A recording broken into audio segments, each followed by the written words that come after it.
ഞാൻ ചോദിക്കട്ടെ സ്നേഹമുള്ളവരെ, ഒരു തെരഞ്ഞെടുപ്പിന്റെ മൂർധന്യമായ ഘട്ടത്തിൽ സന്ദീപ് വാര്യർ എന്ന് പറയുന്ന RSSകാരൻ കോൺഗ്രസിലേക്ക് പോയി.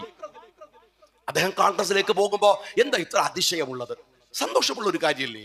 ഒരു RSSകാരൻ RSSന്റെ വെറുപ്പിന്റെ ലോകത്ത് നിന്ന് ജനാധിപത്യത്തിന്റെ വഴിയിലേക്ക് വരികയാണ്. എന്റെ CPMകാരാ, ഞാൻ കണ്ണൂരിലെ MLA ആയിരിക്കുമ്പോഴാണ് ഏറ്റവും ക്രൂരമായ RSSന്റെ നേതൃപദത്തിൽ ഇരുന്ന OK വാസു CPMലേക്ക് വന്നത്. ഏതെങ്കിലും ഒരു കോൺഗ്രസുകാരൻ, ലീഗുകാരൻ എന്തിനാണ് ഈ OK വാസു എന്ന RSSനെ നിങ്ങൾ എടുത്തത് എന്ന് ചോദിച്ചോ? OK വാസുവിന്റെ കൊലപാതക ആസൂത്രണം അടക്കമുള്ള പാരമ്പര്യമുണ്ടോ സന്ദീപ് വാര്യർക്ക്? ഇല്ലല്ലോ. സന്ദീപ് വാര്യർ വരുമ്പോ ഒരു ദിവസം വെറുപ്പിന്റെ പ്രത്യയശാസ്ത്രത്തിൽ നിന്ന് മാറി നിൽക്കുന്നവനെ സ്വീകരിക്കണ്ടേ, മാലയിടണ്ടേ? ഇനി നിങ്ങൾക്ക് വിഷമം ഈ സന്ദീപ് വാര്യർ CPMലേക്ക് വരാത്തതിനാണോ? എന്റെ സഖാക്കളെ, എങ്ങനെയാണ് സന്ദീപ് വാര്യർ ആഗ്രഹിച്ചത്? ഒരു ചേഞ്ചാണ്. RSS നിന്ന് CPMലേക്ക് വന്ന എന്ത് ചേഞ്ചാണ്? അവിടെയും വെട്ട്, ഇവിടെയും വെട്ട്, അവിടെയും കുത്ത്, ഇവിടെയും കുത്ത്, അവിടെയും വെറുപ്പ്, ഇവിടെയും വെറുപ്പ്. ഒരു മാറ്റം വേണ്ടടോ, ഒരു ഫീല് വേണ്ടേ? ഒരു പാർട്ടി മാറിയ ഫീല് വേണ്ടേ? ആ ഫീൽ ഉണ്ടാവാൻ സന്ദീപ് വാര്യർ കോൺഗ്രസിനെ തെരഞ്ഞെടുത്തു. എന്നിട്ടോ പിണറായി വിജയനെ ദേഷ്യം പിടിച്ചതല്ല, സന്ദീപ് വാര്യർ പാണക്കാട്ട് തങ്ങളെ കാണാൻ പോയി. എന്റെ സഹോദരന്മാരെ, സന്ദീപ് വാര്യർ കാണേണ്ടത് പാണക്കാട്ട് തങ്ങളെ അല്ലേ? കാര്യം എന്ത്? സന്ദീപ് പറയുന്നുണ്ട്, എന്നെ പഠിപ്പിച്ചത് മുഴുവൻ മുസ്ലിം വെറുപ്പാണ്, ന്യൂനപക്ഷ വെറുപ്പാണ്. ഞാനിതാ ആ വെറുപ്പിന്റെ കൂടാരത്തിൽ നിന്ന് സ്നേഹത്തിന്റെ കടയിലേക്ക് മാറിയിരിക്കുകയാണ്. സ്നേഹത്തിന്റെ കടയിലേക്ക് മാറുന്ന ഒരുത്തൻ സ്നേഹത്തിന്റെയും സഹനത്തിന്റെയും ഇഷ്ടത്തിന്റെയും രാജാവിനെ കാണാനല്ലേ പോകേണ്ടത്? അത് പാണക്കാട്ടല്ലേ? ഒരു മനുഷ്യനോടും ഒരു വെറുപ്പ് പറയാത്ത, സ്നേഹമല്ലാത്ത, ഇഷ്ടമല്ലാത്ത, സന്തോഷമല്ലാത്ത, വെറുപ്പില്ലാത്തൊരിടം തിരഞ്ഞു പോയാൽ അത് പാണക്കാടല്ലേ? അതിനെന്തിനാ പിണറായി നിങ്ങൾക്ക് ദേഷ്യം? നിങ്ങളെ കാണാൻ മനുഷ്യന്മാര് വരാത്തതിന് നിങ്ങൾക്കെതിരെ കണ്ട മൂത്രമൊഴിച്ചൂല്ലോ. നിങ്ങളെ കണ്ട പേടിച്ചിട്ട് സഖാക്കൾ പോലും വരാറുണ്ടോ? സ്വന്തം പാർട്ടിക്കാരൻ റഹീം എന്നെ വിമർശിക്കാൻ വന്നപ്പോൾ ഞാൻ റഹീമിനോട് പറഞ്ഞു, നീ വെറുതെ വിട്ടുപിടിക്ക്, പാവം, എന്നോടൊന്നും കളിക്കാൻ വരില്ല. പിണറായിനെ കാണുമ്പോൾ മൂത്രമൊഴിക്കുന്നു വിചാരിച്ചിട്ട് പമ്പേഴ്സ് ഇട്ട് നടക്കണം, നീ എന്നോട് വർത്താനം പറയാൻ വരരുത് എന്ന് ഞാൻ പറഞ്ഞു. നിങ്ങൾക്ക് ഭയമാണ്. നിങ്ങൾക്ക് ഭയം, നിങ്ങളെ കാണാൻ ആള് വരാത്തതിന്. നിങ്ങൾ എന്തിനാണ് പാണക്കാട്ട് പോകുന്ന സന്ദീപിനെ ആക്ഷേപിക്കുന്നത്, തങ്ങളെ ആക്ഷേപിക്കുന്നത്? തങ്ങളെ ആക്ഷേപിച്ചപ്പോ ഞാൻ പറഞ്ഞു നിങ്ങൾ ആക്ഷേപിക്കുമ്പോൾ ഒരു മര്യാദ വേണമായിരുന്നു. തങ്ങള് വിമർശനത്തിന് അതീതമായ ഒരു വലിയ മനുഷ്യൻ ഒന്നുമല്ല, പച്ചയായ ഒരു സാധാരണ മനുഷ്യൻ. നിങ്ങൾക്ക് വിമർശിക്കാം, ആരാ പറഞ്ഞ് വേണ്ടാന്ന്? പക്ഷെ വിമർശിക്കുമ്പോ സഖാവ് പിണറായി വിജയൻ ഒരു ന്യായം വേണ്ടേ? ഒരു ന്യായം. ഇതൊരു കെട്ട കാലമല്ലേ കേരളത്തിന്റെ മുഖ്യമന്ത്രി? ഈ കാലം കെട്ടുപോകാൻ നിങ്ങളും ഒരു കാരണക്കാരനല്ലേ? എത്രമാത്രം വലിയ പ്രശ്നമാണ്, വെറുപ്പാണ് നമുക്കിടയിൽ പ്രചരിപ്പിക്കാൻ ശ്രമിക്കുന്നത്. എന്തെല്ലാം നുണകളാണ്. ഒരു ഭാഗത്ത് കാസയുണ്ട്, മുസ്ലിങ്ങളെയും ക്രിസ്ത്യാനികളെയും തമ്മിൽ കല്ലിക്കാൻ ഫേസ്ബുക്ക്, വാട്സാപ്പുകളിൽ നിരന്തരമായ പരിശ്രമങ്ങളുണ്ട്.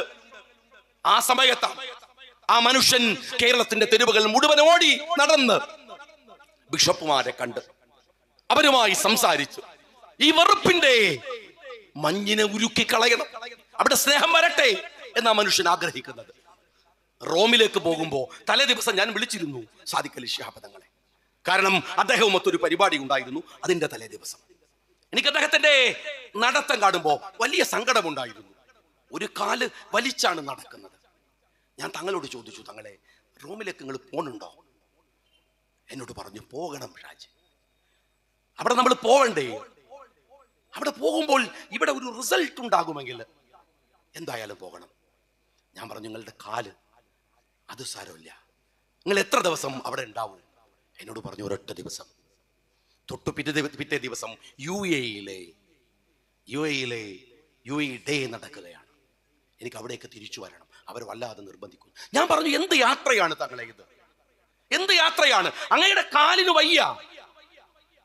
ഒരു 9 മണിക്കൂർ 10 മണിക്കൂർ അങ്ങോട്ട് ഇരിക്കുക, അവിടെ ചെന്ന് ആ തിരക്കുകളും ബഹളം കൊടിഞ്ഞ് അങ്ങനെ തന്നെ മടങ്ങുക. ആരോഗ്യം നോക്കണ്ടേ തങ്ങളെ? തങ്ങൾ വളരെ സ്നേഹത്തോടെ പുറത്തു തട്ടിയിട്ട് എന്നോട് പറയുന്നുണ്ട്, ഞാൻ അദ്ദേഹത്തിന് അടുത്ത് പോയിട്ട് ഇങ്ങനെ അന്ന് ചോദിക്കുമ്പോൾ എന്നോട് പറയുന്നുണ്ട്, ആ വേദനയൊന്നുമല്ല വിഷയം, എന്റെ വേദന. ഞാൻ വന്ന് റെസ്റ്റ് എടുക്കാൻ പറ്റുമോ നോക്കാം. എവിടുന്ന് റെസ്റ്റ് എടുക്കാൻ? ഞാൻ ഇന്ന് കണ്ടപ്പോ ആക്സിഡന്റ് ഉള്ള സ്ഥലത്തേക്ക് തങ്ങൾ പോയിരിക്കാൻ ഒന്നുമില്ല, എന്നോട് പറഞ്ഞു റെസ്റ്റ് എടുക്കുന്നു. പക്ഷേ വേറെ പല വേദനകൾക്കും പരിഹാരം ഉണ്ടാക്കാൻ സാധിച്ചാലോ? എന്നോട് പറഞ്ഞു, ഷാജിക്കറിയുമോ, എന്റെ വാക്ക് സ്നേഹത്തെയോ അഭിമന്യനായ തങ്ങൾ എടുക്കുന്ന ഒരു എഫർട്ടിനെയോ ബാധിക്കുമോ എന്ന് തോന്നിയിട്ട് തങ്ങൾ എന്നോട് പറഞ്ഞു, ഷാജിക്കറിയും എത്ര മനുഷ്യരാണ് അവിടെ നിരാലംബരായി ആ മുനമ്പത്ത് കഴിയുന്നത് എന്നറിയുമോ? അതിലൊരാൾ എങ്ങാനും ഭവനരഹിതനായാൽ, അവിടെ നിന്ന് പുറന്തള്ളപ്പെട്ടാൽ, അവൻ മരിക്കുന്നത് വരെ നമുക്ക് സ്വസ്ഥമായി ഉറങ്ങാൻ കഴിയുമോ? മിസ്റ്റർ പിണറായി വിജയ, വെറുപ്പ് മാത്രം ഹൃദയത്തിനകത്ത് സൂക്ഷിക്കുന്ന നിങ്ങളോട് ഞാൻ എത്ര പറഞ്ഞാലും നിങ്ങൾക്കത് മനസ്സിലാവില്ല. നിങ്ങൾ തങ്ങളെ വിമർശിക്കുമ്പോ എന്തിനെന്ന് പറയേ, ഒരു വാക്കുകൊണ്ട് മറ്റൊരുത്തരെ ഉപദ്രവിക്കാതെ അവരാരെയും. നിങ്ങൾ പറഞ്ഞുകൊണ്ടിരിക്കുന്ന രാഷ്ട്രീയം എന്താണ്? അവരാലോചിക്കുന്നത് മനുഷ്യർ വേദനിക്കരുതെന്നാണ്, സങ്കടപ്പെടരുതെന്നാണ്. അത് സാധിക്കലി തങ്ങളുടെ മാത്രം പ്രശ്നമല്ല, ഒരു പാരമ്പര്യത്തിന്റെ പ്രശ്നമാണ്. ഒരു പാരമ്പര്യത്തിന്റെ അഭിമന്യനായ സയ്യിദ് മുഹമ്മദ് അലി ശിഹാബ് തങ്ങൾ, ഹൈദർ അലി ശിഹാബ് തങ്ങൾ, അവരൊക്കെ ഉണ്ടാക്കിയ ഒരു സ്ട്രക്ചറിനെ ഞാൻ അത് എന്റെ ശ്രദ്ധ കൊണ്ട് എന്തെങ്കിലും പറ്റുമോ എന്ന ഭയം, ഉറങ്ങാതെ ആരോഗ്യം നോക്കാതെ കേരളം മുഴുവൻ ഓടി നടന്ന മനുഷ്യൻ ചെയ്യുന്നുണ്ട്. നിങ്ങൾ വിമർശിക്കുകയാണ്. ഞാനൊരു കാര്യം പിണറായിയോട് ചോദിക്കട്ടെ, സയ്യിദ് സാദിഖ് അലി ശിഹാബ് തങ്ങൾ മാത്രം മതേതരത്വം തെളിയിച്ചാൽ മതിയോ? സന്ദീപ് വാര്യർ വന്നപ്പോൾ നിങ്ങൾ പറഞ്ഞതാണ് ജമാഅത്തെ ഇസ്ലാമിയായിട്ട് ഞങ്ങൾ മാത്രം. നിങ്ങൾ പറയുമ്പോ അങ്ങനെ ഏത് മറ്റേ മതേതര കാർഡ് എടുത്തിട്ട് കാണിച്ചില്ല, നിങ്ങൾ മതേതരത്താണ്, പോയി പണി നോക്കടോ. നിങ്ങൾ ആരോടും ഞങ്ങളോട് മതേതരത്തിന്റെ സർട്ടിഫിക്കറ്റ് ചോദിക്കാൻ? ഈ രാജ്യത്തെ ഒറ്റുകൊടുത്ത RSSനോടും കള്ള കമ്മ്യൂണിസ്റ്റുകളോടും എന്താണ് ഈ രാജ്യത്തിലെ ജനങ്ങൾക്കുള്ള താല്പര്യമെന്ന് ഞങ്ങൾക്ക് നന്നായിട്ട് അറിയാം. മനസ്സിലായോ?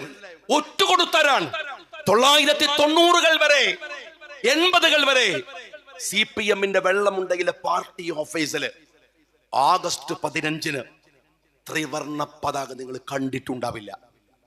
ഈ രാജ്യം സ്വതന്ത്രമായി എന്ന് ഈ കള്ള കമ്മ്യൂണിസ്റ്റുകൾ വിശ്വസിക്കാൻ തുടങ്ങിയിട്ട് തന്നെ 10-20 കൊല്ലായിട്ടുള്ളൂ.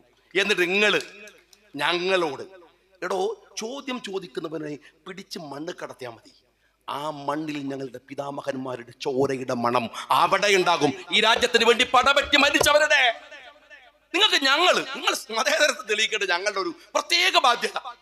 ആരുടെ? സാദിഖ് അലി തങ്ങളുടെ, മുസ്ലിം ലീഗിന്റെ, മുസ്ലിങ്ങളുടെ, വേറെ ആർക്കും ഇല്ലല്ല. വേറെ ആരും ഈ ഉത്തരവാദിത്തം നിർവഹിക്കേണ്ട കാര്യമല്ല. കാസ ഞാൻ പറഞ്ഞല്ലോ, എന്താണ് NDF, എന്താണ് ജമാഅത്തെ ഇസ്ലാമി, എന്താണ് PDP? ഞാൻ ചോദിക്കട്ടെ, ഈ വാക്കൊക്കെ തിരിച്ച് ചോദിക്കട്ടെ. കേരളത്തിലെ എത്ര പഞ്ചായത്തുകളില്, എത്ര മണ്ഡലങ്ങളില്, എത്ര സ്ഥലങ്ങളില് നിങ്ങൾ ഇവരുമായി സഖ്യമുണ്ടാക്കിയിട്ടുണ്ട്? അബ്ദുൽ നാസർ മദനിയെ കൊണ്ടുവന്ന് ഇരുത്തിയിട്ട് VS അച്യുതാനന്ദനെ പുറംതള്ളിയിട്ട് എന്താണ് നിങ്ങള് കൊണ്ടു നടന്ന് സ്വീകരിച്ചത് ഈ മലപ്പുറത്തല്ലേ? നിങ്ങൾ മനസ്സിലാക്കണം. ഞങ്ങള് പോരാട്ടം നടത്തുമ്പോ ഇവിടെ ഇപ്പോ പ്രസംഗിച്ച, എന്റെ തൊട്ടു മുമ്പ് പ്രസംഗിച്ച എന്റെ സഹോദരൻ നാസർ എമ്മാതിരി ചീത്തയായിരുന്നു എന്നെ പറഞ്ഞിരുന്നത് അറിയോ? എമ്മാതിരി ചീത്ത. ഞാൻ യൂത്ത് പ്രസിഡന്റാണ്. ചീത്ത. ഞാൻ നാസറിന് ഒരു ദിവസം നാസർ വന്നിട്ട് എന്നോട് പറയാണ്, എനിക്ക് പൊരുത്തപ്പെട്ട് തരണം. ഞാൻ പറഞ്ഞു, നാസറെ പൊരുത്തപ്പെടാം, പക്ഷെ എന്തായാലും എന്ത് തെറിയാണോ നീ പറഞ്ഞത്? ഞങ്ങൾ എന്ത് ചെയ്തിട്ടാണ് ആ നാസറല്ലേ അവിടെ സംസാരിച്ചത്? ഞങ്ങൾ എന്ത് ചെയ്തിട്ടാണ്? ആരാ ആക്ഷേപിക്കാത്തത് ഞങ്ങളെ? ഇപ്പോഴും പറയുന്നില്ലേ PDP-യുടെ പ്രൊഫൈലുകൾ മുഴുവൻ തെമ്മാടിത്തരം ലീഗുകാർക്കെതിരെ പറയുന്നില്ലേ? ഞങ്ങൾ ഒരു നിലപാടെടുത്തു, ആ നിലപാട് സത്യസന്ധമാണ്. പിന്നെ നിങ്ങൾക്ക് തോന്നുമ്പോഴൊക്കെ മൈക്ക് കെട്ടി ജമാഅത്തിനെ ചീത്ത പറയാൻ നിങ്ങൾ പോയി പണി നോക്ക്. നിന്റെ കൂലിയിലല്ല ഇവിടെ മുസ്ലിം ലീഗുകാരൻ പൊതുപ്രവർത്തനം നടത്തുന്നത്, നീ അത് മനസ്സിലാക്കിക്കോ. ഞങ്ങൾ അപ്പൊ വന്നിട്ട് ഷാജി എന്താ ജമാഅത്തിനെ പറയാത്തത്? അപ്പൊ ഉടനെ മൈക്ക് കെട്ടിട്ട് അങ്ങനെയാണ് ഇങ്ങനെയാണ്. താൻ പോയി പണി നോക്കടോ. ഞങ്ങൾക്കറിയാം എപ്പോഴാണ് ആ ഉത്തരവാദിത്വം നിർവഹിക്കേണ്ട സമയത്ത് സത്യസന്ധമായി നേരോടെ. അറിയുമോ CPM-കാരാ, തനിക്ക് സ്വപ്നം കാണാൻ കഴിയില്ല. മുസ്ലിം യൂത്ത് ലീഗിന്റെ ചെറുപ്പക്കാരായ ആളുകൾ കേരളത്തിന്റെ തെരുവിൽ മുഴുവൻ ജമാഅത്തിനെതിരെ, NDF-നെതിരെ, PDP-ക്കെതിരെ, RSS-നെതിരെ പൊരുതുന്ന ഒരു കാലത്ത് ഞാനന്ന് യൂത്ത് ലീഗിന്റെ ഒരു പ്രവർത്തകനാണ്, അതിന്റെ പ്രസിഡന്റാണ്. എന്നെ സയ്യിദ് ഹൈദർ അലി ശിഹാബ് തങ്ങൾ മത്സരിക്കാൻ പറഞ്ഞു വിട്ടത് അഴീക്കോടാണ്. എനിക്ക് ഇപ്പോഴും ഓർമ്മയുണ്ട്. 27,000 വോട്ടിന് പ്രകാശം മാഷ് മത്സരിച്ചു ജയിച്ചു നിൽക്കുന്ന മണ്ഡലത്തില് ഞാൻ അവിടെ ചെന്നു. 20% താഴെ മാത്രം മുസ്ലിങ്ങൾ, അത്രേ ഉള്ളൂ. പക്ഷേ ആ തെരഞ്ഞെടുപ്പ് പ്രചാരണങ്ങൾക്കിടയിൽ എന്നെ കാണാൻ വന്ന കുറെ കുട്ടികളുണ്ട്. അടിച്ച് കാല് പൊട്ടിച്ച കാസിമാജി, ആരെ NDF-കാരൻ, കൊല്ലാൻ ശ്രമിച്ച ജാഫർ, ഓരോരുത്തർ ഇങ്ങനെ കാണാൻ വരും. നിങ്ങൾ പൊരുതണം, നിൽക്കണം. ഞാൻ വിചാരിച്ചു ഞാനൊരു തെരഞ്ഞെടുപ്പിന്റെ മുമ്പിലാണ്. എനിക്ക് ഓർമ്മയുണ്ട് ഒരു ആശയ പോരാട്ടത്തിൽ കാല് തകർന്ന ജാഫർ, കൊല്ലാൻ ശ്രമിച്ച ജാഫർ, കാല് തകർന്ന കാസിമാജി, അങ്ങനെ ആയിരക്കണക്കിന് ആളുകൾ, അടിയൂരിൽ അടക്കമുള്ളവർ. ഞാൻ തീരുമാനിച്ചു സത്യസന്ധമായി തന്നെ അവരുടെ കൂടെ നിന്ന് വേണം ഈ തെരഞ്ഞെടുപ്പിൽ മത്സരിക്കാൻ. CPM-കാരാണ്. തെരഞ്ഞെടുപ്പിന്റെ അവസാനത്തെ സെക്കൻഡ് മൈക്ക് വെക്കാൻ 5 മണിയുടെ ബെല്ലടിക്കുന്നതിന് മുമ്പ് ഞാൻ അഭിവന്യനായ ഹൈദർ അലി ശിഹാബ് തങ്ങളെ പറഞ്ഞ് സാക്ഷി നിർത്തി പറഞ്ഞു, ഈ തെരഞ്ഞെടുപ്പിൽ നിങ്ങൾ എനിക്ക് വോട്ട് ചെയ്യരുത്. ഇവിടുത്തെ RSS, ഇവിടുത്തെ NDF, ഇവിടുത്തെ ജമാഅത്ത്, ഇവിടുത്തെ PDP-കാരൻ എന്ന് പറഞ്ഞിട്ടാണ് ജയ് ഹിന്ദ് എന്ന് പറഞ്ഞ മൈക്ക് താഴെ വെക്കുന്നത്. നിനക്കൊക്കെ സ്വപ്നം കാണാൻ കഴിയോ കമ്മ്യൂണിസ്റ്റുകാരാ അതുപോലെ ഒന്ന് പറയാൻ? ഈ ലീഗിന്റെ കൊടി പിടിച്ച് നടക്കുന്ന ഞങ്ങൾക്കല്ലാതെ ഈ കാസയെ കുറിച്ചൊരു വാക്ക് പറഞ്ഞോ മിസ്റ്റർ പിണറായി വിജയ? അപ്പൊ നിങ്ങളൊക്കെ ചോദിക്കൂ, ഷാജി എന്തിനാ ഈ പിണറായി വിജയനെ മാത്രം അങ്ങനെ പറയുന്നത്? ഗോവിന്ദനല്ലേ സെക്രട്ടറി?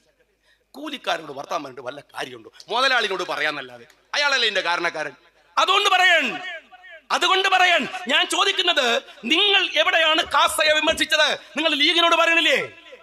എടോ കമ്മ്യൂണിസ്റ്റുകാരാ, ഇവിടുത്തെ ക്രിസ്ത്യൻ സമൂഹത്തിന് വേണ്ടി സംഘടിക്കുന്ന പാർട്ടിയാണ് കേരള കോൺഗ്രസ്. ലീഗ് സംഘടിക്കണ പോലെ ലീഗിന് പുറത്തും മുസ്ലിങ്ങളുണ്ട്, അതുപോലെ കേരള കോൺഗ്രസിന് പുറത്തും ക്രിസ്ത്യാനികൾ ഉണ്ടായിരിക്കാം. പക്ഷെ അൾട്ടിമേറ്റ് എയിം ക്രിസ്ത്യൻ കമ്മ്യൂണിറ്റിയുടെ പുരോഗതിയാണ്. നിങ്ങൾ എന്താ ചോദിക്കാത്തത് ജോസ് കെ മാണിയോട് കാസയെ സൂക്ഷിക്കുമെന്ന്? അത് നിങ്ങളെ മുന്നണിയിലാണോ? വിട്ടേക്ക്. PJ ജോസഫിലെ UDF-ല് ഒന്ന് ചോദിക്കണോ PJ ജോസഫിനോട്, എന്താ നിങ്ങൾ കാസയെ സൂക്ഷിക്കാത്തത് എന്ന്? പാണക്കാട് തങ്ങളുടെ മേക്കിട്ട് കയറുന്നതിന് മുമ്പ് നിങ്ങൾ ചോദിക്കേണ്ട ചോദ്യം അതാണ്. അതെന്താ നിങ്ങൾ ചോദിക്കാത്തത്? ഇനി മറ്റൊന്ന് ഞാൻ ചോദിക്കട്ടെ, ഈ പറയുന്ന NDF-കാരൻ, ഈ ജമാഅത്തെ ഇസ്ലാമിക്കാരൻ ലീഗിലേക്ക് നുഴഞ്ഞു കയറണോത്രേ. ലീഗിലേക്ക്, മുസ്ലിം ലീഗിനകത്ത് ഒരുത്തന്റെ നുഴഞ്ഞു കയറ്റവും നടക്കില്ല. പക്ഷെ ഞാൻ ചോദിക്കട്ടെ സഖാവ് പിണറായി വിജയ, RSS CPM-നകത്ത് നുഴഞ്ഞു കയറുന്നത് നിങ്ങളെ എന്താ ആവലാതിപ്പെടുത്താത്തത്? നിങ്ങൾ കണ്ടോ, കഴിഞ്ഞ ഒരു 4 ദിവസം മുമ്പ് തിരുവനന്തപുരം CPM-ന്റെ ജില്ലാ സെക്രട്ടറി സഖാവ് ജോയ്, തൊട്ടടുത്ത് വലതുഭാഗത്ത് മലപ്പുറത്തിന്റെ ഉള്ളടക്കം വർഗീയമാണ് എന്ന് പറഞ്ഞ കടകംപള്ളി സുരേന്ദ്രനെ സാക്ഷിയാക്കിയിട്ട് ജോയ് പറയാ, ഏരിയ സെക്രട്ടറി അവൻ പതുക്കെ RSS ആവുന്നത് ഞങ്ങൾ കാണുന്നുണ്ടായിരുന്നു. എന്ത്? ഏരിയ സെക്രട്ടറി പതുക്കെ RSS ആവുന്നത് ഞങ്ങൾ കാണുന്നുണ്ടായിരുന്നു. ബഹുമാന്യനായ കേരളത്തിന്റെ മുഖ്യമന്ത്രി, നിങ്ങൾക്കിതിൽ ആശങ്കയില്ല? ഒട്ടും ആശങ്കയില്ല? എന്നാ ഒന്നും കൂടി ഞാൻ ആശങ്ക ചോദിക്കട്ടെ. ഞങ്ങൾക്ക് പ്രിയങ്ക ഗാന്ധി രാഹുലിനേക്കാൾ വലിയ ഭൂരിപക്ഷത്തിൽ ജയിച്ചു. പക്ഷെ ഈ വയനാട്ടിലെ 175-ലധികം ബൂത്തുകളിൽ UDF-ന്റെ വോട്ടിന്റെ തൊട്ടു താഴെ RSS ആണ്, BJP ആണ്. ഞാനൊരു വയനാട്ടുകാരൻ എന്ന നിലയ്ക്ക് എനിക്ക് ആശങ്കയുണ്ട്. എന്തെന്നാൽ വയനാട്ടിനൊരു സൗഹൃദമുണ്ട്, രാഷ്ട്രീയത്തിന്റെ, മതത്തിന്റെ, പാരസ്പര്യത്തിന്റെ. കൽപ്പറ്റങ്ങാടിയില് ഒരിക്കൽ ലീഗിന്റെ പൊതുയോഗം നടക്കുമ്പോ, ഒരു സ്റ്റേറ്റ് ജാഥ നടക്കുമ്പോ താഴെ VS അച്യുതാനന്ദൻ വരുന്നുണ്ട്. റെഡ് വോളണ്ടിയർമാർ കൽപ്പറ്റയെ മുകളിൽ നടക്കുന്ന ലീഗ് പൊതുയോഗത്തിനിടയിലൂടെ ഒരു വണ്ടിയിൽ ഇങ്ങനെ പോകുമ്പോ എന്റെ അടുത്തുണ്ടായിരുന്ന കണ്ണൂരിലെ സുഹൃത്ത് പറഞ്ഞു, അത്ഭുതമാണ് കേട്ടോ ഇത്. വയനാട്ടുകാരങ്ങനെയാണ്. രാഷ്ട്രീയത്തിനകത്തും ഒരു മര്യാദയുണ്ട്, മതസമൂഹങ്ങൾക്കിടയിലും മര്യാദയുണ്ട്. ഈ കാണുന്ന പച്ച പോലെ ഒരു തണുപ്പ്, സ്നേഹത്തിന്റെ തണുപ്പ് വയനാട്ടുകാരുടെ ഹൃദയത്തിലുണ്ട്. ഇത് കേരളത്തിലെ മറ്റു ജില്ലകളിൽ ഇല്ലാത്തതാണ്. സൂക്ഷിക്കണം സ്നേഹമുള്ളവരെ. 175 ബൂത്തുകളിൽ 2ാം സ്ഥാനത്ത് നിന്ന് CPM മാറിപ്പോയതിൽ സന്തോഷമില്ല ഞങ്ങൾക്ക്. പക്ഷെ ആശങ്കയുണ്ടോ പിണറായി വിജയ? ഈ സയ്യിദ് സാദിഖ് അലി ശിഹാബ് തങ്ങളുടെ പിറകിൽ നടക്കുന്ന നേരം ഇതിനെക്കുറിച്ചൊരു വാക്ക് പറയാൻ എന്തേ അങ്ങക്ക് കഴിയാത്തത്? ഒരു കാര്യം ഇവിടുത്തെ CPM-കാരൻ സൂക്ഷിച്ചോ, വയനാട് നിങ്ങൾ വിചാരിക്കുന്നതിനേക്കാൾ വലിയ അപകടത്തിലേക്ക് നിങ്ങൾ അറിയാതെ കൊണ്ടുപോയി എത്തിക്കുന്നുണ്ട്. ഇത് രാധാകൃഷ്ണന് പകരം വന്ന ഒരു മന്ത്രിയുടെ മണ്ഡലമല്ലേ? ദളിതുകളെ, ആദിവാസികളുടെ, അവരുടെ പുരോഗതിക്ക് വേണ്ടി പ്രവർത്തിക്കേണ്ട ഒരു പ്രദേശമല്ലേ? എന്നാൽ നിങ്ങൾ മനസ്സിലാക്കിക്കോ, ഈ 8 കൊല്ലക്കാലത്തിനിടക്ക് വയനാട്ടിലെ ആദിവാസി സ്കൂളുകളിലെ കുട്ടികളുടെ ഡ്രോപ്പ് ഹൗസ് 70%. കുട്ടികൾ കൊടിഞ്ഞു പോവുകയാണ്. ആദിവാസി കുട്ടികൾ 1ഉം 10ഉം അല്ല, 70%. 5ഉം 6ഉം കുട്ടികൾ മാത്രമുള്ള ക്ലാസ് മുറികൾ, ദളിത് ക്ലാസ് മുറികൾ, ആദിവാസികൾ ക്ലാസ് മുറികളിൽ ഉണ്ട്. എങ്ങനെയാണ് ഇവർ കുടിയൊഴിഞ്ഞു പോകുന്നത്? ഇവിടെ ഒരു പ്രശ്നം കൂടെ ഞാൻ പറയട്ടെ. നിങ്ങൾ, ബഹുമാനപ്പെട്ട മന്ത്രിയോടുകൂടെ പറയട്ടെ, നിങ്ങൾ ചെയ്യുന്നത് അപകടകരമായ ഒരു പ്രവണതയാണ്. അപകടകരമായ പ്രവണത എന്താണെന്ന് അറിയുമോ? നിങ്ങൾ ഈ ദളിത് സമൂഹത്തെ അനാവശ്യമായ രാഷ്ട്രീയത്തിന് വേണ്ടി ഉപയോഗിക്കുന്ന ഒരു പണി നിങ്ങൾക്കുണ്ട്. നിങ്ങൾ ഓർത്തു നോക്കൂ, ഇവിടുത്തെ മുസ്ലിങ്ങൾ എങ്ങനെയാണ് ഈ സംഘാടന രീതിയിലേക്ക് വന്നത്? പള്ളികൾ, സ്കൂളുകൾ, മദ്രസകൾ, പുരോഗതികൾ, നാട്ടിന്റെ മുഖ്യധാരയിൽ അവരെങ്ങനെയാണ് എത്തിയത്? നവോത്ഥാന സംരംഭങ്ങൾക്ക് വേണ്ടി പ്രവർത്തിക്കാൻ ഒരു വക്കം അബ്ദുൽ ഖാദർ മൗലവി ഉണ്ടായിരുന്നു, സീതി സാഹിബ് ഉണ്ടായിരുന്നു, ബാഫക്കി തങ്ങൾ ഉണ്ടായിരുന്നു. നായർ സമൂഹം മുഖ്യധാരയിൽ എത്തിയത് മന്നത്തു പത്മനാഭന്റെ പരിശ്രമ ഫലമാണ്. ഈഴവ സമുദായം മുഖ്യധാരയിലെത്തിയത് ശ്രീനാരായണ ഗുരുദേവന്റെ ഏറ്റവും മഹോന്നതമായ പ്രവർത്തനങ്ങൾ കൊണ്ടാണ്. എന്നാൽ ക്രിസ്ത്യാനികൾ നേരത്തെ തന്നെ വെൽ ഓർഗനൈസ്ഡ് ആണ്. അവര് നേരത്തെ തന്നെ വിദ്യാഭ്യാസ സ്ഥാപനങ്ങളുണ്ട്, വിദ്യാഭ്യാസമുണ്ട്, സ്കൂളുണ്ട്, ആശുപത്രിയുണ്ട്, കോളേജുണ്ട്, സൗകര്യങ്ങളുണ്ട്. എന്നാൽ ഇവിടുത്തെ ദളിതുകളെ നിങ്ങൾ പഠിക്കണം. ഞാൻ ഓരോ ലീഗുകാരനോടും പറയുന്നു, നിങ്ങളും ഒരു ഉത്തരവാദിത്തമായി ഏറ്റെടുക്കണം. ഈ കോളനികൾ സൂക്ഷിക്കണം. ഞാൻ പലപ്പോഴും ഒരു വയനാട്ടുകാരൻ എന്നതിലേക്ക് പലരുമായി സംവദിക്കാറുണ്ട്. ഇടതുപക്ഷക്കാർ പറയുന്ന ഒരു കാര്യം എന്താ? നിങ്ങൾ കോളനികളായി തനിമയോടെ നിൽക്കണം. ആദിവാസികൾ അവർ ജീവിച്ചു വരുന്ന ചുറ്റുപാടിൽ നിന്ന് പറിച്ചു നട്ടാൽ അവർ വേറെന്തോ ആയിപ്പോകും. അതുകൊണ്ട് എൻ ഊര്, മുഖ്യമന്ത്രിയുടെ മരുമോന്റെ ടൂറിസം പരിപാടിയാണ് എൻ ഊര്. എന്നിട്ട് അവിടെ കുറെ ആദിവാസികളുടെ കലാപരിപാടികളൊക്കെ അവതരിപ്പിച്ച് ടൂറിസം ഉണ്ടാക്കുകയാണ്. എന്റെ സഖാവേ, ഞാൻ നിങ്ങളോട് ചോദിക്കുന്നത് ഒരു ചോദ്യം. മലപ്പുറത്തെ മലബാറിലെ മാപ്പിളയുടെ ചിത്രം നിനക്ക് ഓർമ്മയുണ്ടോ? കറുത്ത കാച്ചി മുണ്ടൊടുത്ത മാപ്പിള പെണ്ണുങ്ങള്, കള്ളിമുണ്ട്, ഒരു നല്ല പച്ച ബെൽറ്റ്, അരയിൽ ഒരു പേനാക്കത്തി. ഇതല്ലേ മാപ്പിള? തനിമ നിലനിർത്താൻ ആ മാപ്പിളനെ നീ സമ്മതിച്ച? നീ പറഞ്ഞോ? അല്ല, നീ പറഞ്ഞ അവര് നിൽക്കുവോ? മാപ്പിള വളർന്നല്ലോ. ഇതായോ അധ്യക്ഷനൊക്കെ ഇരിക്കുന്ന കോലകണ്ടങ്ങള് യൂത്ത് ലീഗിന്റെ എന്നാ സ്റ്റൈലാണ്. നമ്മളെ കുട്ടികളൊക്കെ എന്നാ ഫ്രീക്കന്മാരാണ്. MS വരൊക്കെ വരുമ്പോ എനിക്കൊരു സന്തോഷമാണ്. എന്തൊരു സ്റ്റൈലാണ് നമ്മളെ മക്കളൊക്കെ ഡ്രസ്സൊക്കെ ധരിക്കണത്. എവിടെ പോയി കാച്ചുമുണ്ട്? എവിടെ പോയി ബെൽറ്റ്? പാരമ്പര്യം അതല്ലേ. ഇവിടുത്തെ ക്രിസ്ത്യാനിയുടെ വേഷം എന്താ അറിയോ? ചട്ടയും മുണ്ടുമാണ്. കണ്ടിക്കോ നിങ്ങള്? എന്താണ് മാർഗം കളി കണ്ടിട്ടില്ലേ? സ്കൂളിലെ മാർഗം കളിക്കുമ്പോൾ മാത്രം ഇവിടെ തിരികെ വെച്ച ഒരു ചട്ടയും മുണ്ടൊക്കെ ആയിട്ട് കുറച്ച് ആളുകൾ വേഷം കെട്ടി വരും. ഒരു ക്രിസ്ത്യാനിടത്തും ഒരു ക്രിസ്ത്യാനിയും അതുപോലെ നടക്കുന്നില്ല. അപ്പൊ ക്രിസ്ത്യാനിക്ക് പുരോഗതിയാവാ അല്ലേ? മുസ്ലിമിന് പുരോഗതിയാവാ. ആദിവാസി എപ്പോഴും ആദിവാസി. ഇതെന്ത് നീതിയാണോ? ഇതെന്ത് മര്യാദയാണ്? എന്തെന്നറിയുമോ? ഇവിടുത്തെ ഞാൻ ചോദിക്കട്ടെ, ഈ വെള്ളമുണ്ട പഞ്ചായത്തിലെ ആദിവാസി കോളനികളിൽ എത്ര പേർക്ക് പ്രവാസം അറിയാം? ഈ വെള്ളമുണ്ടയുടെ പുറത്ത്, ജില്ലയുടെ പുറത്ത്, ഈ നാട്ടിൽ ഈ മുസ്ലിം കമ്മ്യൂണിറ്റി എങ്ങനെയാ പുരോഗതിയിലേക്ക് വന്നത്? ക്രിസ്ത്യാനികൾ എങ്ങനെയാ വന്നത്? ഈഴവൻ എങ്ങനെയാ വന്നത്? നായന്മാർ എങ്ങനെയാ വന്നത്?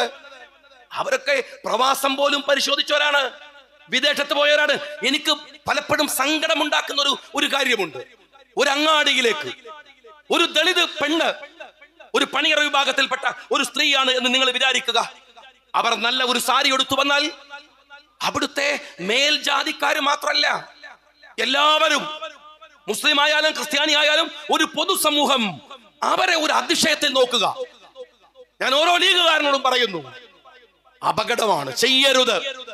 ഇവിടുത്തെ സവർണ ബോധമുണ്ടല്ലോ, ദളിതുകളെ ദളിതുകളാക്കി നിർത്താൻ, അവരെ കീഴാളരാക്കി നിർത്താൻ, അവരെ പണിക്കാരായി നിർത്താൻ, അവരെ വോട്ട് യന്ത്രമാക്കി നിർത്താൻ EMS മുതൽ തുടങ്ങിയിട്ടുള്ള കമ്മ്യൂണിസ്റ്റ് പ്രത്യയശാസ്ത്രത്തിന്റെ ഒരു സവർണ മേധാവിത്വമുണ്ട്, ആ വികാരമുണ്ട്. ആ വികാരം ഇവിടുത്തെ ഹിന്ദു സമൂഹത്തിൽ മാത്രമെന്ന് ഞാൻ വിചാരിക്കുന്നില്ല, ഇവിടുത്തെ എല്ലാ ജാതിമത സമൂഹങ്ങളിലുമുണ്ട്.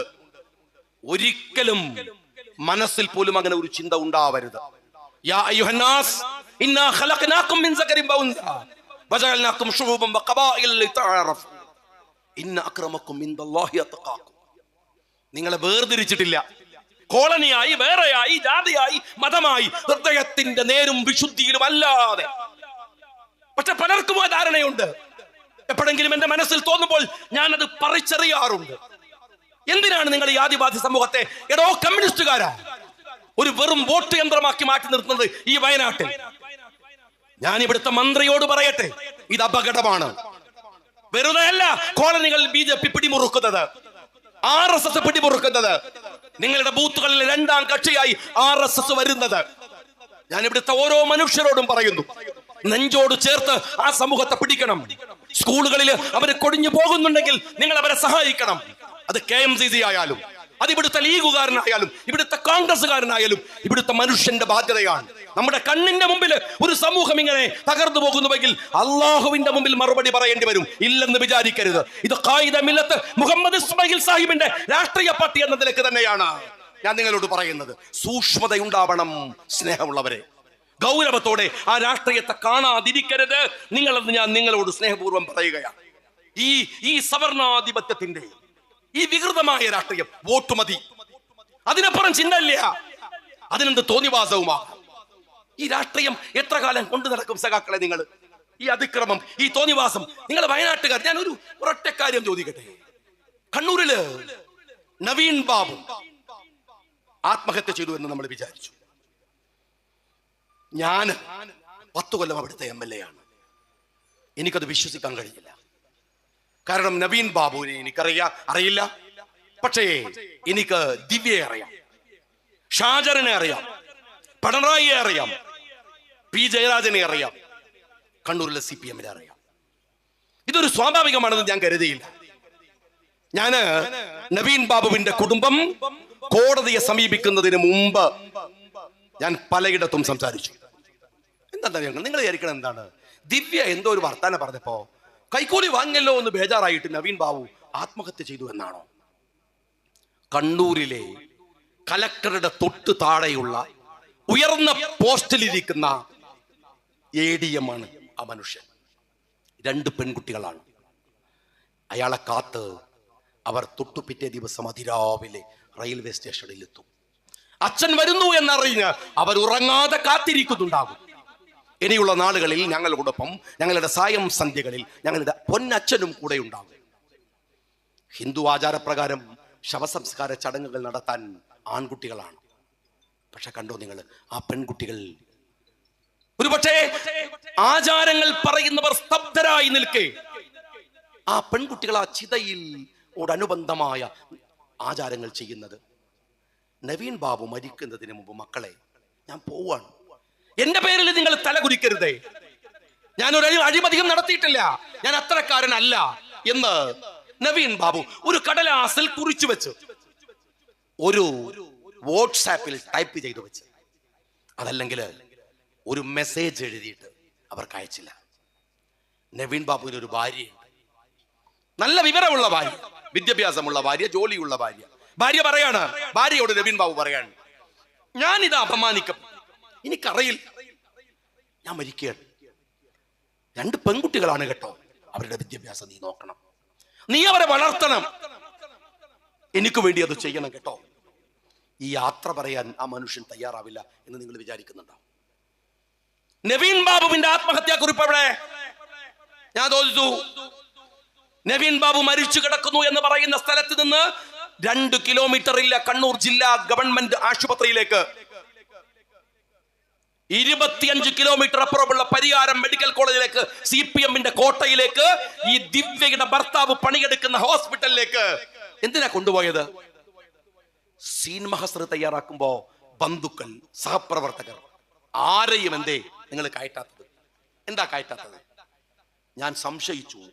എനിക്കറിയാം, ഞാന് കുഞ്ഞനന്തൻ മരിച്ചത് എനിക്ക് ദുരൂഹതയുണ്ട് എന്ന് ഞാൻ പറഞ്ഞപ്പോ MV ഗോവിന്ദൻ എന്റെ നേരെ ഒരു ചാട്ടാണ്. കേസ് കൊടുക്കും ഷാജിനെതിരെ. കേസ് എന്ന് കേട്ടത് ഞാൻ പേടിച്ചു പോയി. കാരണം എനിക്ക് കേസില്ലാത്ത, ഞാൻ ബോധം കെടാൻ പോയി. കാരണം കേസ് വരിക. എന്റെ MV ഗോവിന്ദ, എന്താണ് സഖാവേ ആ കേസ് എടുക്കാത്തത്? ഞാൻ ഇപ്പോഴും ഇതാ പിന്നെയും ഈ രാത്രിയിൽ ആരോപണം ഉന്നയിക്കുകയാണ്. നിങ്ങൾ കുഞ്ഞനന്തന്റെ മരണത്തിൽ എനിക്ക് സംശയമുണ്ട്, ദുരൂഹതയാണ്. ഉറപ്പിച്ചു പറയാണ്. കുറച്ച് കേസ് തീർന്നല്ലോ, അത് ഇല്ലാത്തതിന്റെ വിഷമം കൂട്ടിക്കോ, എടുക്കങ്ങള്. എന്താണോ സഖാബെ കേസ് എടുക്കാത്തത്, ഒരു FIR ഇല്ലാത്തത്? ഞാൻ പറയണു നവീൻ ബാബുവിന്റെ വിഷയത്തിൽ ഞാൻ പറഞ്ഞപ്പോ പലരും പറഞ്ഞു ഇവരെന്താ എങ്ങനെ പറയണത്? നവീൻ ബാബുവിന്റെ കുടുംബം പറഞ്ഞിരിക്കണോ ഈ ദിവ്യ നിസാരാണോ?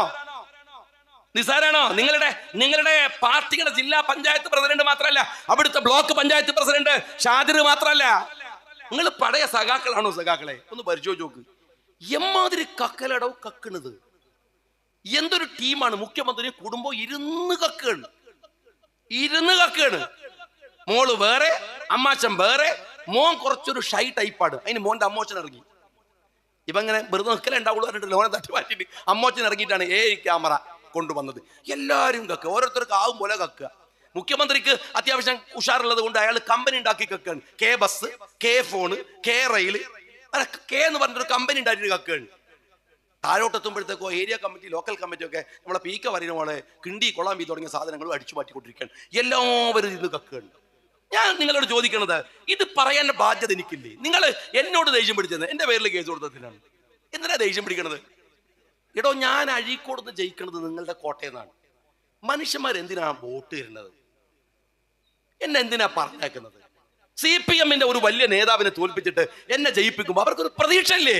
ഇത് UDF-ന്റെ സ്ഥാനാർത്ഥിയാണ്, ലീഗിന്റെ സ്ഥാനാർത്ഥിയാണ്. അയാള് പടച്ചോന്റെ പേരിൽ സത്യം ചെയ്താണ് സത്യപ്രതിജ്ഞ ചെയ്യുന്നത്. വിശ്വസിക്കാം. നമ്മളെല്ലാം നികുതി കൊടുക്കുന്നവരല്ലേ? ഞാൻ നേരത്തെ പറഞ്ഞ പോലെ വണ്ടിക്ക് ടാക്സ്, റോഡിന് ടാക്സ്, എല്ലാത്തിനും, ഭക്ഷണത്തിന് ടാക്സ്, വസ്ത്രത്തിന് ടാക്സ്, പെന്നിന് ടാക്സ്, സ്കൂളിന് ടാക്സ്, എല്ലാത്തിനും ടാക്സ്. ഇതെന്തിനാണ്? മുഖ്യമന്ത്രിക്ക് പശുവിനെ പോറ്റാനോ മോക്ക് സ്വിമ്മിംഗ് പൂളിൽ ഇറങ്ങി കളിക്കാനോ അല്ല. ഈ പറയുന്ന നികുതി പണം അന്യായമായി ഉപയോഗിക്കുമ്പോ മിസ്റ്റർ ഷാജി, ഞങ്ങൾ നിയമസഭയിലേക്ക് പറഞ്ഞയച്ചിട്ടുണ്ട്, നോക്കണം. അങ്ങനെയാണ് ഞാൻ സഭയിൽ പോയത്. സഭയിൽ ചെന്ന് നോക്കുമ്പോ മൂപ്പര് നല്ല കക്കലാണ്, മോള് മോശമല്ല. ഞാൻ സഹി കെട്ടിട്ട് സഭയിൽ എഴുന്നേറ്റിട്ട് ഒരു MLA എന്ന പ്രിവിലേജ് ഉപയോഗിച്ചിട്ട് മുഖ്യമന്ത്രിയുടെ മുഖത്ത് നോക്കിയിട്ട് ചോദിച്ചു, അങ്ങയുടെ മകള് അവരുടെ പേരിൽ ആരോപണമല്ലേ? എന്നോട് ഞാൻ ആ TV ഇതിൽ അഭിമുഖത്തിൽ പറയുന്നുണ്ട്, ഒരു CPM-ന്റെ നേതാവ് പറഞ്ഞു, ഒരു കോംപ്രമൈസ് സംസാരിക്കാൻ വന്നാൽ എന്നോട് പറഞ്ഞു, ഷാജി നിനക്കറിയില്ല, ആ മനുഷ്യൻ അന്ന് രാത്രി ഉറങ്ങിയിട്ടില്ല. അയാളെ ഇനി ഒരു ദിവസം ഉറങ്ങാത്ത ദിവസങ്ങളാണ് ആയുസുണ്ടെങ്കിൽ പിണറായി വിജയന് വരാൻ പോകുന്നത് എന്ന് നിങ്ങൾ എഴുതി വെച്ചോ. നിങ്ങൾ വിചാരിക്കണ്ടേ തെരഞ്ഞെടുപ്പ് കഴിഞ്ഞാൽ കട്ടതൊക്കെ കൊണ്ട് മക്കളെയൊക്കെ കൂട്ടിയിട്ട് അങ്ങ് രക്ഷപ്പെട്ട് കളയാന്ന്? ഞങ്ങളൊക്കെ ആയുസ്സോടെ ഉണ്ടെങ്കിൽ ഓർത്തെഴുതിക്കോ സഖാവ് പിണറായി വിജയ, കട്ടത് മുഴുവൻ കക്കിച്ചിട്ടല്ലാതെ ഈ ജീവിതത്തിലെ പൊതുപ്രവർത്തനം അവസാനിപ്പിക്കൂല. അങ്ങനെയുണ്ട്. ഒരു തെരഞ്ഞെടുപ്പ് കഴിഞ്ഞാൽ കട്ട അങ്ങ് പോവാ. എന്നിട്ട് അടുത്ത ഗവൺമെന്റ് വരുമ്പോഴോ അങ്ങനെയൊക്കെ അങ്ങ് പോവാ. പള്ളി പറഞ്ഞാൽ മതി. അതിന് നടക്കുമോ നിങ്ങൾ വിചാരിക്കരുത്. നിങ്ങൾ ഈ രാജ്യത്തെ മോഷ്ടിച്ചു കൊണ്ടുപോയത് അറിയാൻ ബാധ്യതല്ലേ? ഞങ്ങളുടെ ഉത്തരവാദിത്തല്ലേ? ഞാൻ എന്താ അപരാധ ചെയ്തത്? നിങ്ങൾ ആലോചിച്ച് നോക്ക്. നിങ്ങൾ എനിക്കെതിരെ കേസ് കൊടുക്കുമ്പോൾ ആലോചിക്കേണ്ട ഒരു കാര്യം, എനിക്ക് സത്യം പറഞ്ഞാല് സുപ്രീം കോടതിയിൽ നിന്ന് ആരെ വക്കീലെന്ന് നിങ്ങൾക്കറിയോ? അഡീഷണൽ സോളിസിറ്റർ ജനറൽ ആരെ? കെജ്രിവാളിനെ കുടുക്കിയ വക്കീല്, കെജ്രിവാളിനെതിരെ വാദിച്ച SB രാജു. രണ്ടാമത്തെ വക്കീലാണ് ഞങ്ങള് ഒരു സിറ്റിങ്ങിന് 25 ലക്ഷം രൂപ കൊടുക്കുന്ന നീരജ് കൗൾ. എനിക്കെതിരെ ഞാൻ എന്റെ ആവതിനനുസരിച്ചിട്ട് ഞാനൊരു വക്കീലിനെ വെക്കുകയാണ്. 11 മണിക്ക് എൻ്റെ ബഹുമാന്യനായ സഹോദരൻ, നമ്മുടെ പ്രിയപ്പെട്ട MP ഹാരിസ് മീരാനും, അതുപോലെ തന്നെ അവിടെ നിന്ന് ഡൽഹിയിൽ നിന്ന് പ്രിയപ്പെട്ട അഡ്വക്കേറ്റ് മർസൂഖും വിളിച്ചിട്ട് പറയാണ്, നമ്മൾ ജയിച്ചു. ഞാനിങ്ങനെ ദേഹത്ത് തൊട്ടു നോക്കുകയായിരുന്നു. എനിക്ക് അള്ളാഹുവിന്റെ ഒരു സ്പർശമുണ്ടല്ലോ. സ്നേഹമുള്ളവരെ, ജീവിതത്തിൽ നമുക്ക് അങ്ങനെ ചില ഘട്ടങ്ങൾ ഉണ്ടാകും. അള്ളാഹു നമ്മളെ ചേർത്ത് വെക്കുന്നത്, അള്ളാഹു നമ്മളെ ഒന്ന് തൊടുന്നത് അപൂർവങ്ങളിൽ അപൂർവമായി നമുക്ക് അനുഭവപ്പെടുന്ന ഒരു ഘട്ടമാണ്. ആ ഫീലിംഗ് ആണ് നാഥന്റെ മുമ്പിൽ ഞാൻ ആ നിമിഷം സുജൂദിലേക്ക് പോയി. എനിക്ക് എങ്ങനെയാണ് കഴിയുക ഇവരോട് മത്സരിച്ച് ജയിക്കാൻ? നീതിയില്ലെങ്കിൽ, സത്യമില്ലെങ്കിൽ, ധർമ്മമില്ലെങ്കിൽ, അതിനകത്ത് സത്യസന്ധമായ കാര്യമില്ലെങ്കിൽ. 2 കേസാണ് തള്ളിയത്. ഒന്ന് ED-യെ, ഒന്ന് വിജിലൻസിനെ. എത്ര ഉപദ്രവിച്ചു എന്ന് നിങ്ങൾക്കറിയോ? ഞാൻ 4 കൊല്ലം MLA ആയി നിൽക്കുമ്പോ ഒരു ഉറുപ്പിക സാലറി ഇല്ല. തിരുവനന്തപുരത്ത് നിങ്ങളൊക്കെ വരുമ്പോ വയനാട്ടുകാരല്ലേ നീ അയച്ചു വന്നാൽ എന്റെ MLA ക്വാർട്ടേഴ്സിൽ വരാം. അവിടെ വന്നാൽ ഞാനിങ്ങനെ പത്രാസിൽ ഇരിക്കുന്നുണ്ടാവും. ക്വാർട്ടേഴ്സിന്റെ വാടക ഞാൻ കൊടുക്കണം. അറിയോ നിങ്ങള്? 4 കൊല്ലം ഒരു ഉറുപ്പിക തരാതെ നിങ്ങൾ എന്താ അപരാധം ഞാൻ ചെയ്തത്? ഞാനെന്താ വരാതാ ചെയ്തത്? ആ കേസുകള് കള്ളക്കേസുകൾ ഉണ്ടാക്കി നിങ്ങൾ അതിനെ നടത്തി. 54 മൊഴികൾ. കോടതിയുടെ വാക്കെന്തായോ? വക്കീലിനോട് ചോദിക്കുകയാണ്, എസ് ബി രാജുവിനോട്, KM ഷാജിക്കെതിരെ ഒരു വിസ്പർ ഉണ്ടോ? ഇതാ ഡയലോഗ്, വിസ്പർ ഉണ്ടോ? ഒരു ചെറിയ തെളിവ്. കള്ളക്കേസല്ലേ നിങ്ങൾ നടത്തിയത്? ഞാൻ ചോദിക്കട്ടെ, എനിക്ക് അത്യാവശ്യമൊക്കെ സൗകര്യമുള്ളതുകൊണ്ട് ഞാൻ വയനാട്ടിൽ സംസാരിക്കണത്. അവിടെ ഞാൻ ആ കേസ് നടത്തി. പാർട്ടിയോട് ഞാൻ പൈസ ഒന്നും വാങ്ങിയില്ല, ഞാൻ ചോദിച്ചില്ല പാർട്ടിയോട്. എന്താ കാര്യം എന്നറിയോ?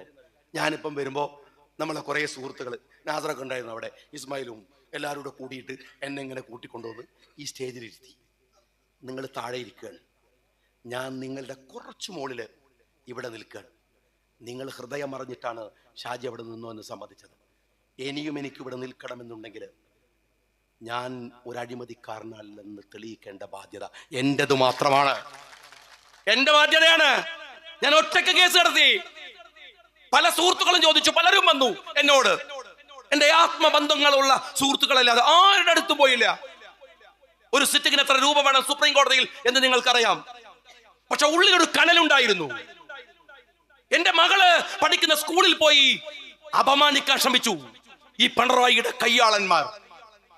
മക്കള് പഠിക്കുന്ന അടുത്ത് കരഞ്ഞു മകള് വീട്ടിൽ വന്നത് എനിക്ക് ഓർമ്മയുണ്ട്. രാവിലെ 7 മണിക്ക് എന്റെ ഭാര്യയെ ചോദ്യം ചെയ്യാൻ കൊണ്ടുപോയിട്ട് രാത്രി 12:30 മണിക്ക് എന്റെ ഉവൈസ്, അന്ന് എന്റെ കൂടെയുണ്ട് ജില്ലാ ട്രഷറർ, വീട്ടിൽ എന്നെ സമാധാനിപ്പിക്കാൻ ഞാൻ പൊട്ടിത്തെറിച്ച് ബഹളമുണ്ടാക്കുമ്പോഴാണ് എന്നെന്തു ചെയ്തോ നിങ്ങള്? 4 തവണയാണ് എന്റെ വീട് അളന്നത്. അടിച്ചു വരാൻ വരുന്ന മാതിരിയാ വന്നത് അളക്കാൻ. ആഴ്ചക്ക് 50 ലക്ഷം രൂപയോളം തെരഞ്ഞെടുപ്പിന്റെ പിറ്റേ ദിവസം എന്റെ വീട്ടിൽ നിന്ന് പിടിച്ചെടുത്തപ്പോ സഖാക്കൾ പറയാണ്, ക്ലോസറ്റിൽ നിന്ന് പിടിച്ചെടുക്കൽ വേറെ സാധനമാണ്, തനിക്ക് സെൻസ് ഇല്ലാത്തതുകൊണ്ടാണ്. അത് തന്റെ സ്വഭാവത്തിന് ചേർന്ന കാര്യമാണ്. എടോ, പിടിച്ചു കൊണ്ടുപോയ അന്ന് ഒരു ധാരണയില്ലാതെ അള്ളാഹുവിൽ തവക്കുൽ ചെയ്ത് ഷാജി പറഞ്ഞു, അത് കൊണ്ടയോൻ തന്നെ തിരിച്ചു കൊണ്ടുവരുമെന്ന്. കൊണ്ടുവന്നടോ, അതിപ്പോ എന്റെ കയ്യിലാ. അറിയോ നിനക്ക്? നിയമത്തിന്റെ എല്ലാ വഴിയിലും കത്തിയില്ല, കൊടുവാളില്ല, തോന്നിമാസം പറച്ചിലില്ല, ഒരു പേന കത്തി പോലും ഇല്ല, ബ്ലേഡ് ഇല്ല. നിയമത്തിന്റെ വഴിയിൽ ആ യാത്ര ചെയ്യുമ്പോഴൊക്കെ എനിക്കൊരു പ്രാർത്ഥന ഉണ്ടായിരുന്നുള്ളൂ, അല്ലാഹുവേ, നമ്മൾ ആയുസിന് വേണ്ടി നമ്മൾ പ്രാർത്ഥിക്കുമല്ലോ, പടച്ചോനെ ഈ കേസ് തെളിയുന്നവരെ ആ പിണറായി വിജയനും ആയുസ് കൊടുക്കണേ. ഞാൻ അങ്ങനെ ദ്വാരക്കുന്നതിനെ പറ്റി നിങ്ങളൊന്ന് ആലോചിച്ച് നോക്കിയാ. ഇവിടെ വന്നിട്ട് ഞാനിങ്ങനെ പറയുന്നിട്ട് രാവിലെ ഇരുന്നിട്ട് പിണറായിക്ക് ആയുസ് കൊടുക്കണേ. ഇത് കാണാൻ ആ മനുഷ്യൻ കണ്ണ് നിറയെ കണ്ടു. ഒരു കാര്യം നിങ്ങൾ ഓർത്തോ, നേരുണ്ടെങ്കിൽ നമുക്കൊരു പാർട്ടിയുടെ കൊടി പിടിച്ച് മുന്നോട്ട് പോകുമ്പോ കൂടെ നിൽക്കുന്ന പ്രവർത്തകരുണ്ടല്ലോ, അതൊരു ചെറിയ ബലമല്ല. അവർ തരുന്ന ഒരു ആത്മവിശ്വാസം ഉണ്ടല്ലോ, അതുണ്ടെങ്കിൽ ഏത് ഇരട്ടച്ചെങ്കിലും നമുക്ക് പുല്ലിന്റെ വില മാത്രമേ ഉണ്ടാവൂ എന്ന് നിങ്ങൾ മനസ്സിലാക്കിക്കോ. നിങ്ങൾ ഒന്നുകൂടെ മനസ്സിലാക്കേണ്ടതെന്ന് വെച്ചാല്, ഈ സമ്മർദ്ദം ഉണ്ടല്ലോ, കേസ് കൊടുക്കുക, ഇടങ്ങേറാക്കുക എന്നൊക്കെ പറയുന്ന സാധനം ഉണ്ടല്ലോ, നിങ്ങൾ വിചാരിക്കണത് നമ്മളങ്ങ് ശരിയാക്കാനാ? അല്ല, അതൊരു കോംപ്രമൈസ് തന്ത്രമാണ്. അത് രാഷ്ട്രീയത്തില് നിങ്ങൾ ഓരോ ഘട്ടത്തിലെത്തുമ്പോൾ നിങ്ങൾക്ക് മനസ്സിലാവും. അതൊരു തന്ത്രമാണ്. എങ്ങനെയാ നിങ്ങള് നമ്മളങ്ങനെ കുടുക്കി മുറുക്കി കുടുംബത്താരെ ഇടങ്ങാറാക്കി പൈസ എടുക്കെങ്കിലും പോകുമ്പോഴത്തേക്കും പറയും സുപ്രീം കോടതിക്ക് 14 കേസാണ്, സുപ്രീം കോടതി കേസുണ്ട്. അവിടെ ഒരു കല്യാണത്തിന് പോകുമ്പോൾ പറയൂ നാളെ ഡൽഹിയിൽ കേസാണ്, വേറൊരു സ്ഥലത്തേക്ക് പോകുമ്പോൾ പറയൂ നാളെ എറണാകുളത്ത് കേസാണ്. ഇങ്ങനെ മനുഷ്യനെ ഇടങ്ങാറാപ്പിക്കും. നമ്മൾ പണ്ടാറ് വേണ്ടെന്ന് എന്ത് പറ, എന്തെങ്കിലും ആയിക്കോട്ടെ അപ്പോൾ വരും. ഒന്ന് മയത്തിൽ പറയും ഷാജി, നമുക്ക് നോക്കാം, കേസൊക്കെ നമുക്ക് പിൻവലിക്കാം. അതുവരെ പിണറായി വിജയൻ എങ്ങനെ ഷാർപ്പായിട്ട് അറ്റാക്ക് ചെയ്തുകൊണ്ടിരുന്ന ഞാൻ പതുക്കങ്ങ് വിഡ്രോ ചെയ്യാണ്. അപ്പൊ സഖാക്കൾ പറയാണ്, ഷാജി ഇപ്പൊ പഴയ പോലെ ഒന്നും പറയില്ല കേട്ടാ, അവന് മനസ്സിലായി ഇയാളൊക്കെ വലിയ സംഭവമാണെന്ന്. അപ്പൊ എന്തായി, കള്ളന്റെ ഇമേജ് ഇരട്ടിയായി. ഇതൊരു തന്ത്രമാണ്. ആ തന്ത്രം ഏതാണെന്ന് അറിയണമെങ്കിലേ പിണറായി വിജയന് കേരളത്തിലെ തെരഞ്ഞെടുപ്പ് കഴിഞ്ഞതിന്റെ പിറ്റേ ദിവസം പെണ്ണുങ്ങളെയും കുട്ടികളെയും കൂട്ടി ടൂർ പോയത് നോക്കിയാൽ മതി. വേറൊരു സ്റ്റേറ്റിലേക്ക് പോയില്ല. എന്താ നരേന്ദ്രമോദി പറഞ്ഞു, എന്റെ മോളെ SFIO കേസ് കൂട്ടിയിട്ട് പണി തരും, ഇറങ്ങണ്ട, പൊയ്ക്കോന്ന് പറഞ്ഞു. കേരളത്തിലെ തെരഞ്ഞെടുപ്പ് കഴിഞ്ഞതിന്റെ പിറ്റേന്ന് നാട് വിട്ടു കേരളത്തിന്റെ മുഖ്യമന്ത്രി പിണറായി വിജയൻ.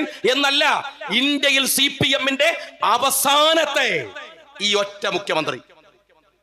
ലാവ്ലിന് കേസ് വെച്ചാണ് പിണറായി വിജയ നിങ്ങൾ RSS വേണ്ടി വിടുപണിയെടുക്കുന്നത്. സ്വന്തം മകളെ SFIOയിൽ നിന്ന് രക്ഷിക്കാനാണ് സഖാവ് പിണറായി വിജയ തൃശൂര് നിങ്ങൾ സുരേഷ് ഗോപിക്ക് വിട്ടുകൊടുത്തത്.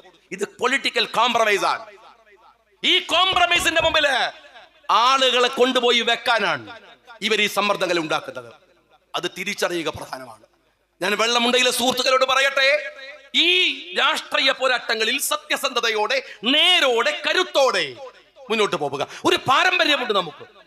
ഒരുപക്ഷെ കേരളത്തിലെ മുസ്ലിം ലീഗിന്റെ ചരിത്രം എടുത്താൽ അതിൽ വലിയ പാരമ്പര്യം വയനാട്ടിലുണ്ട്. ധിഷണാശാലികളായ നേതൃത്വം, വലിയ പാടവമുള്ളവർ, എൻ മമ്മൂട്ടി സാഹിബിനെ പോലെ, PPV മൂസ സാഹിബിനെ പോലെ, PC അഹമ്മദ് സാഹിബിനെ പോലെ, അങ്ങനെ ഒരു വലിയ നിര ഈ വെള്ളമുണ്ടയിലോ. ഇവിടുത്തെ ഓരോ കാരണവന്മാരും, ഇവിടെ ബഹുമാന്യനായിട്ടുള്ള മമ്മു സാഹിബ് അടക്കമുള്ള ഓരോ കാരണവന്മാർ, നമ്മൾ ബഹുമാന്യനായ ജമാൽ സാഹിബ്, ഒരു വല്ലാത്ത എല്ലാത്തിനും അപ്പുറത്തുള്ള ഒരു അപരിമേയമായ ഒരു മനുഷ്യത്വം, ഒരു വ്യക്തിത്വം. നമ്മുടെ നാട്ടിലെ ആലിക്ക, എത്ര പേര് അധികപ്പെടും നമ്മളുടെ ഇടയിലുണ്ട്. എത്ര പേർ ഓർത്തു നോക്കൂ നിങ്ങൾ. എങ്ങനെയാണ് എൻ്റെ യൂത്ത് ലീഗുകാരാ ഈ വെള്ളമുണ്ടയിൽ നിങ്ങൾ പ്രതിപക്ഷത്തിരിക്കേണ്ടി വരുന്നത്? ഞാൻ പറയട്ടെ, അത് തിരിച്ചു പിടിച്ചു പ്രതികാരം ചെയ്യുന്നില്ലെങ്കിൽ നിങ്ങൾ ഈ കൊടി പിടിച്ച് നടക്കുന്നതിൽ അർത്ഥമില്ല എന്ന് നിങ്ങൾ മനസ്സിലാക്കണം. നിങ്ങൾ മമ്മു സാഹിബിന്റെ പേരിൽ ഒരു വേദി കെട്ടിയാ പോരാ. ആ മമ്മു സാഹിബിനോട് നിങ്ങൾക്ക് നന്ദിയും കടപ്പാടും ഉണ്ടെങ്കിൽ മമ്മു സാഹിബിന്റെ രാഷ്ട്രീയ പാരമ്പര്യത്തിലേക്ക് വെള്ളമുണ്ടയെ തിരിച്ചു കൊണ്ടുവരാൻ നിങ്ങൾക്ക് കഴിയുന്നില്ലെങ്കിൽ അത് പരാജയമാണ്. ഞാൻ ഉറപ്പിച്ചു പറയുന്നു. എന്റെ പ്രിയപ്പെട്ട ഒരുപാട് കൂട്ടുകാർ ഇവിടെയുണ്ട്, നേതാക്കന്മാർ ഇവിടെയുണ്ട്. നിങ്ങൾ വിചാരിച്ചാൽ ഇത് അസാധ്യമല്ല. ഈ വെള്ളമുണ്ടയിലെ പാരമ്പര്യത്തിന്റെ ശക്തിയിലേക്ക് നമുക്കെല്ലാവർക്കും ഒരുമിച്ച് മുന്നോട്ട് പോകാൻ കഴിയുന്ന ഒരു മുന്നേറ്റമാണ് ഈ സമ്മേളനത്തിന്റെ പ്രമേയമാവേണ്ടത്. അഭിവാദ്യങ്ങൾ നേർന്നുകൊണ്ട് നിർത്തുന്നു. ജയൻ. ഇന്ത്യ രാജ്യത്ത് ഫാഷിസമതിന്റെ ഏറ്റവും ഭീകരമായ മുഖം എതിരാളികളില്ലെന്ന്, ആൾട്ടർനേറ്റീവ് അനുവദിക്കില്ലെന്ന് പ്രഖ്യാപിച്ചുകൊണ്ട് ആർത്തലക്കുന്ന ഒരു കാലത്താണ് ഇന്ത്യയുടെ തെരുവിൽ രാഹുൽ ഗാന്ധി എന്ന് പറയുന്ന ഒരു പ്രതീക്ഷ ഉണ്ടാകുന്നത്. രാഹുൽ ഗാന്ധിയെ വേട്ടയാടാൻ ആകാവുന്ന എല്ലാ വഴികളും ഉയർത്തിയ ഒരു സമയത്ത് പതിതരായ ഒരു ജനതയുടെ കൂടെ നിൽക്കേണ്ടത് എന്റെ ബാധ്യതയാണ് എന്ന മനുഷ്യൻ തിരിച്ചറിഞ്ഞു. അവർക്കൊപ്പം നിൽക്കാൻ എല്ലാ പ്രതിബന്ധങ്ങളെയും വിലവെക്കാതെയുള്ള പോരാട്ടമാണ് ആ മനുഷ്യൻ നടത്തിയത്. അന്ന് രാഹുലിന് കരുത്തു പകരാൻ ഒരുങ്ങിയ ജില്ലയിലൊന്ന് വയനാടാണ്. രാഹുലിനെ തോൽപ്പിക്കാൻ ആസൂത്രിതമായ പരിശ്രമങ്ങൾ ഇന്ത്യ മുഴുക്കെ നടക്കുമ്പോൾ തോൽപ്പിക്കാതെ ഞങ്ങളിങ്ങനെ ഹൃദയത്തോട് ചേർത്ത് വെക്കുമെന്ന് പ്രഖ്യാപിച്ചിട്ടാണ് രാഹുൽ വയനാട്ടിലേക്ക് വരുന്നത്. പക്ഷേ ആ തെരഞ്ഞെടുപ്പിൽ രാഹുലിന് ഉത്തരേന്ത്യയിൽ പരാജയമുണ്ടായപ്പെടും, ഉത്തർപ്രദേശിൽ പരാജയമുണ്ടായപ്പെടും, വയനാട് രാഹുലിനെ ചേർത്ത് പിടിക്കുകയുണ്ടായി. പക്ഷെ ആ തെരഞ്ഞെടുപ്പ് നിരാശാജനകമായിരുന്നു. ഫാഷിസ്റ്റുകൾ അതിന്റെ ഏറ്റവും രൗദ്രഭാവത്തോടുകൂടെ ഇന്ത്യയുടെ അധികാരത്തെ പിടിച്ചെടുക്കുന്നത് നിസ്സഹായരായി നമ്മൾ നോക്കി നിൽക്കുകയുണ്ടായി. എന്നാൽ രാഹുൽ, ആ മനുഷ്യൻ, നമ്മളൊക്കെ പ്രതീക്ഷയർപ്പിച്ചു നിർത്തിയ മനുഷ്യൻ, വോട്ട് ചെയ്ത വയനാട്ടുകാരെ നിരാശനാക്കിയില്ല. പ്രതിപക്ഷ സ്ഥാനത്ത് നിന്ന് അദ്ദേഹത്തെ മാറ്റി നിർത്തുമ്പോൾ നിങ്ങൾ ഓർക്കണം, ഉഗ്രപ്രതാപിയായ പണ്ഡിറ്റ് ജവഹർലാൽ നെഹ്റു ഇന്ത്യയുടെ പ്രധാനമന്ത്രി പദത്തിൽ നിൽക്കുമ്പോൾ ഈ മലയാളിയായ AKജിയെ പ്രതിപക്ഷ നേതാവിന്റെ കസേരയിലേക്ക് ഇരുത്തി വാഴിച്ചാണ് ജനാധിപത്യത്തിന്റെ സത്തയെ അദ്ദേഹം ഉയർത്തിപ്പിടിച്ചത്. എന്നാൽ വോട്ടുകളുടെ നമ്പറുകൾ പറഞ്ഞ് രാഹുലിനെ അപമാനിക്കാൻ ഇന്ത്യയിലെ പ്രതിപക്ഷ നേതാവിന്റെ കസേര നിഷേധിക്കുകയുണ്ടായി നരേന്ദ്രമോദിയും അമിത്ഷയും. പക്ഷേ രാഹുൽ അതൊന്നും വകവെക്കാതെ ഇന്ത്യയുടെ തെരുവുകൾ മുഴുക്കെ, ഓർത്തു നോക്കൂ നിങ്ങൾ, അങ്ങ് മണിപ്പൂരിന്റെ ഗ്രാമങ്ങളിലൂടെ കലാപത്തിന്റെ നാളുകളിൽ ആരെയും വകവെക്കാതെ പോകാൻ രാഹുൽ ഉണ്ടായിരുന്നു. ഏറ്റവും അവസാനം നമ്മളുടെ കഴിഞ്ഞ തെരഞ്ഞെടുപ്പിൽ നമ്മൾ ജയിപ്പിച്ചു പറഞ്ഞതിന് ശേഷവും നമ്മൾ കണ്ടു സമ്പലിലെ സർവേ നടക്കുന്ന പള്ളിയോട് അനുബന്ധമായി നടന്ന 5 പേർ കൊല്ലപ്പെട്ടപ്പോ അവിടേക്ക് പോകാൻ രാഹുൽ ഉണ്ടായിരുന്നു. സമ്മതിച്ചില്ല. രാഹുൽ പറയുന്നുണ്ട്, നിങ്ങൾ എന്റെ കൂടെ ഉള്ളവരെയൊക്കെ മാറ്റിയേക്കും, എന്നെ മാത്രം വിടൂ, ഞാൻ ആ മരിച്ചവരുടെ കുടുംബത്തെ കാണട്ടെ, അവിടെ ഒന്ന് പോകട്ടെ. സമ്മതിച്ചില്ല. പക്ഷേ ഇന്നലെ സോണിയയുടെ വസതിയിൽ വെച്ച് അവരുമായി രാഹുൽ മാത്രമല്ല നമ്മുടെ പുതിയ MP പ്രിയങ്കയും സംസാരിക്കുന്നത് നമ്മൾ കാണുകയുണ്ടായി. ഞാൻ ചെറുപ്പക്കാരോടൊക്കെ പറയുന്നു, രാഷ്ട്രീയത്തിലെ ഫാഷിസത്തിന്റെ കടന്നുവരവിന്റെ ഒരു കാലത്ത് ഫാഷിസത്തെ പോലെ തന്നെ മോശമായ ഒരു രാഷ്ട്രീയ സിസ്റ്റത്തെ സ്വീകരിക്കുന്ന മാർക്സിസത്തിന്റെയും വേട്ടയാടലിന്റെ കാലത്ത് നമ്മുടെ മുമ്പിൽ ഉദിച്ചു നിൽക്കേണ്ട ഓർമ്മയിലൊന്ന് രാഹുൽ ഗാന്ധി തന്നെയാണ്. എത്രമാത്രമാണ് വേട്ടയാടിയത്, എന്തെല്ലാം ആക്ഷേപങ്ങൾ. പപ്പു എന്ന് വിളിച്ച് ഒരു തവണ പറഞ്ഞത് അയാൾ കടുത്ത ഡ്രഗ്സിന് അടിമയാണ്, മയക്കുമരുന്നുകൾക്ക് അടിമയാണ്, അയാൾക്ക് ഒന്നിനോടും പ്രതിബദ്ധതയില്ല, രാജ്യത്തോട് പ്രതിബദ്ധതയില്ല, കോൺഗ്രസിനോട് പ്രതിബദ്ധതയില്ല, ഒന്നിനോടുമില്ല എന്നാക്ഷേപിച്ച് പരിഹസിച്ച് എല്ലാ തരത്തിലും മാറ്റി നിർത്തിയപ്പോഴും അതിശക്തമായി നമ്മുടെ പ്രതീക്ഷയായി രാഹുൽ തിരിച്ചു വരികയുണ്ടായി. ഈ കഴിഞ്ഞ തെരഞ്ഞെടുപ്പില് നമ്മൾ വോട്ട് ചെയ്ത് ഒരു വോട്ടെങ്കിലും പ്രിയങ്കക്ക് ഭൂരിപക്ഷം കൊടുക്കുമ്പോൾ ഉള്ള ഒരു രാഷ്ട്രീയം എന്താണെന്ന് അറിയുമോ? പ്രിയങ്ക ഗാന്ധി ഈ തെരഞ്ഞെടുപ്പിൽ മത്സരിച്ചത് ഇന്ത്യയുടെ ഭരണം കിട്ടില്ല എന്ന ഉറപ്പോടെയാണ്. കഴിഞ്ഞ തെരഞ്ഞെടുപ്പിൽ നിങ്ങൾ രാഹുലിന് വോട്ട് കൊടുക്കുമ്പോൾ ഉണ്ടായിരുന്ന പ്രതീക്ഷ നമ്മൾ ഈ ഫാഷിസത്തെ അട്ടിമറിക്കുമെന്നാണ്, രാഹുലിനെ അധികാരത്തിലേക്ക് കൊണ്ടുവരുമെന്നാണ്. കണക്കുകൾ അങ്ങനെയായിരുന്നു. ആ പ്രതീക്ഷയിലായിരിക്കാം നിങ്ങൾ വോട്ട് ചെയ്തത്. എന്നാൽ രാഹുൽ ഇന്ത്യയുടെ പ്രതിപക്ഷ നേതാവാവുകയും ഇന്ത്യയിൽ BJP അധികാരത്തിൽ വരികയും ചെയ്തിട്ട് പിന്നീട് നടക്കുന്ന ഒരു തെരഞ്ഞെടുപ്പിൽ ഭരണമൊന്നും അട്ടിമറിക്കാൻ കഴിയില്ലെന്ന് ഉറപ്പുണ്ടായിട്ടും രാഹുലിന് കൊടുത്തതിനേക്കാൾ വോട്ട് പ്രിയങ്കക്ക് കൊടുത്ത വയനാട്ടുകാരന്റെ രാഷ്ട്രീയ ബോധത്തെ ഫാഷിസത്തിനെതിരെയുള്ള പോരാട്ടത്തിന്റെ കരുത്തായിട്ടാണ് നമ്മൾ കാണേണ്ടത്. അത് പറയാതിരിക്കാൻ വയ്യാത്തതാണ്. പക്ഷെ ഞാൻ നിങ്ങളോട് ചോദിക്കട്ടെ, നിങ്ങളോട് തന്നെ സ്വയം ചോദിക്കേണ്ട ഒരു ചോദ്യം ഞാൻ ചോദിക്കാം. എന്തെന്നാൽ കഴിഞ്ഞ പാർലമെന്റ് തെരഞ്ഞെടുപ്പിന് മുമ്പ് നിങ്ങൾക്കുണ്ടായിരുന്ന ജാഗ്രത, സൂക്ഷ്മത, ഫാഷിസത്തിനെതിരെയുള്ള അതീവമായ ഒരു പ്രതിരോധം നമ്മളിൽ നിന്ന് എങ്ങനെയാണ് വിട്ടുപോയത്? ഞാൻ പ്രസംഗങ്ങൾ നിരീക്ഷിക്കാറുണ്ട്. ഞാൻ നമ്മുടെ വാട്സാപ്പുകളും ഫേസ്ബുക്കുകളും കമന്റുകളും ഒക്കെ ശ്രദ്ധിക്കാറുണ്ട്. ഈ തെരഞ്ഞെടുപ്പ് കഴിഞ്ഞതിന് ശേഷം ഒരു ജാഗ്രത നമ്മൾ കുറയുന്നു. കോൺഗ്രസ് 100 സീറ്റ് നേടുന്നു, രാഹുൽ പ്രതിപക്ഷ നേതാവാകുന്നു, എല്ലാം തികഞ്ഞതുപോലെയാണ് നമ്മൾ നിൽക്കുന്നത്. പഴയ മോദി വിരുദ്ധ പരാമർശങ്ങളില്ല, പഴയ അമിത്ഷാ വിരുദ്ധ പോരാട്ടങ്ങളില്ല. BJP നടത്തുന്ന കൊടും കൊള്ളയെ കുറിച്ച് വലിയ വർത്തമാനങ്ങൾ ഫേസ്ബുക്കുകളിൽ കാണാനില്ല. ഞാൻ നിങ്ങളോട് പറയട്ടെ, നിങ്ങളിൽ വന്നുകൊണ്ടിരിക്കുന്ന ജാഗ്രതയുടെ കുറവ് ആസൂത്രിതമായി ഇന്ത്യയിലെ ഫാഷിസ്റ്റുകൾ ഉപയോഗിക്കുന്നുണ്ട്. രാജ്യം തകർന്നുകൊണ്ടിരിക്കുന്നു എന്ന വസ്തുത നിങ്ങളും ഞാനും ഒക്കെ മനസ്സിലാക്കേണ്ടതുണ്ട്. വളരെ സൂക്ഷ്മതയോടെ മനസ്സിലാക്കണം.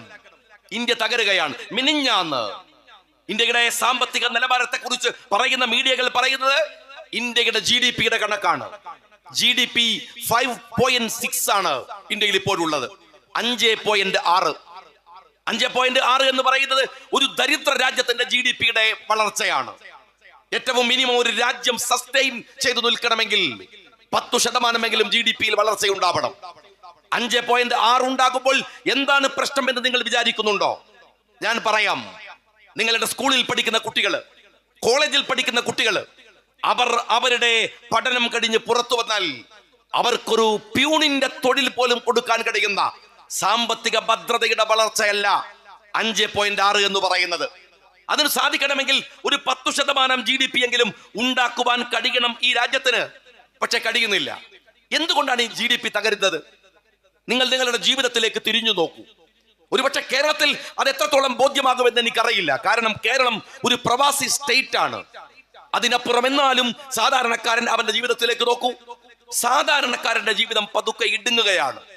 ഒരു മാസം നിങ്ങൾ നികുതി ഇനത്തിൽ മറ്റു പല ഇനത്തിലും അടയ്ക്കേണ്ടുന്ന സംഖ്യയുടെ അളവ് വർദ്ധിച്ചു കഴിഞ്ഞു. ഇതാ അവസാനം വൈദ്യുതിയുടെ നിരക്ക് കേരളത്തിന്റെ സംഭാവനയായി പിന്നെയും കൂടിയിരിക്കുന്നു. നികുതി പരിശോധിച്ചാൽ, വീട്ടിലെ ചെലവ് പരിശോധിച്ചാൽ, മക്കളുടെ പഠനം പരിശോധിച്ചാൽ, നമ്മുടെ യാത്ര പരിശോധിച്ചാൽ എവിടെയും നമ്മുടെ ചെലവുകൾ ദൈനംദിനം കൂടി വരികയാണ്. എന്ന് വെച്ചാൽ സാധാരണക്കാരന്റെ മിഡിൽ ക്ലാസ് കമ്മ്യൂണിറ്റിയുടെ വേതനം കുറയുന്നു. ഒരു നഗരത്തിൽ അവന്റെ ശമ്പളം വർദ്ധിച്ചിട്ട് ഏകദേശം ഒരു 11 കൊല്ലത്തോളമായി. ശമ്പള വർധനവില്ല, ചിലവുകൾക്ക് വലിയ വ്യത്യാസമുണ്ട്, വലിയ പ്രതിസന്ധികളുണ്ട്. നിങ്ങൾ മനസ്സിലാക്കേണ്ടത്, ഇന്ത്യയിലെ റീറ്റെയിൽ കമ്പനികൾ പറയുന്നു ഞങ്ങളുടെ പ്രൊഡക്ഷൻ കുറയുകയാണ്. റീറ്റെയിൽ കമ്പനികൾ പറയുന്നത്, റീറ്റെയിൽ കമ്പനികൾ ആരെയാണ് ആശ്രയിക്കുന്നത്? നമ്മളെയാണ്, നേരിട്ട് സാധാരണക്കാരനെയാണ്. സാധാരണക്കാരനെ ഡിപ്പെൻഡ് ചെയ്യുന്ന ഇത്തരം കമ്പനികൾ പറയുന്നത് ഞങ്ങളുടെ പ്രോഡക്റ്റുകൾ കുറയുന്നു എന്നാണ്. ഇനി മറ്റൊന്ന് നിങ്ങൾ പരിശോധിക്കേണ്ടത്, ഇന്നലെ അല്ലെങ്കിൽ ഇന്ന് ഡോളറിന്റെ വില എത്രയാണെന്ന് നിങ്ങൾക്കറിയുമോ? 85 രൂപയാണ്. ഇവിടെ ഒരുപാട് മനുഷ്യരുണ്ടല്ലോ, പ്രായമുള്ളവർ. നിങ്ങൾ എന്തെങ്കിലും കേട്ടിട്ടുണ്ടോ ഡോളറിന് ഇന്ത്യയിൽ 85 രൂപ കിട്ടിയിരുന്നത്? അപ്പോ ഗൾഫുകാരൊക്കെ ഹാപ്പിയാണ്. കാര്യം എന്താണ്? റിയാലിന് നല്ല റേറ്റ് ആണ്, നല്ല റേറ്റ് കിട്ടുന്നുണ്ട്. പക്ഷെ വയനാട്ടുകാരെ, പ്രിയപ്പെട്ട പ്രവാസികളെ, അത് ആത്യന്തികമായി ഗുണമുള്ള ഒരു കാര്യമല്ല. ആത്യന്തികമായി പ്രത്യേകിച്ച് വയനാട്ടുകാർക്ക് അതൊരു ഗുണമുള്ള കാര്യമല്ല. മലയാളിക്കും ഇന്ത്യക്കും ഗുണമുള്ള കാര്യമല്ല. ഇന്ത്യയുടെ രൂപ തകരുകയാണ്. രൂപയെ 40ലേക്ക് കൊണ്ടുപോകുമെന്ന വിടുവായത്തം പറഞ്ഞ BJPയുടെ നേതാവ് സുരേന്ദ്രനെ നമുക്ക് വിസ്മരിക്കാം. ഒരു 60, പരമാധിപതി പോയാൽ ഒരു 55, 60, അവിടെയെങ്കിലും ഡോളർ നിൽക്കുമോ? ഇല്ലെന്നല്ല. ഡോളറിന്റെ ഈ കുതിപ്പ് ഇന്ത്യൻ ഉറുപ്പികയുമായി നോക്കിയാൽ 100ലേക്ക് കുതിക്കുകയാണ്. ഇന്ത്യയുടെ സാമ്പത്തിക രംഗം ചരിത്രത്തിൽ ഇല്ലാത്ത വണ്ണം തകരുകയാണ്. എല്ലായിടത്തും പെട്രോൾ ഞാൻ പറയുന്നില്ല. ഇതെന്തുകൊണ്ടാണ്? ലോകത്തിന്റെ തലത്തിൽ ഇന്ത്യയുടെ പ്രാധാന്യവും ശക്തിയും ഒക്കെ വില കുറച്ചു കാണിക്കപ്പെട്ടുകൊണ്ടിരിക്കുന്നു. BJP തെരഞ്ഞെടുപ്പിൽ പറഞ്ഞ ഗുരുതരമായ ഒരു ആരോപണമുണ്ട്. BJP പ്രതീക്ഷിച്ച പോലെ 400 സീറ്റുകൾ കിട്ടിയില്ല.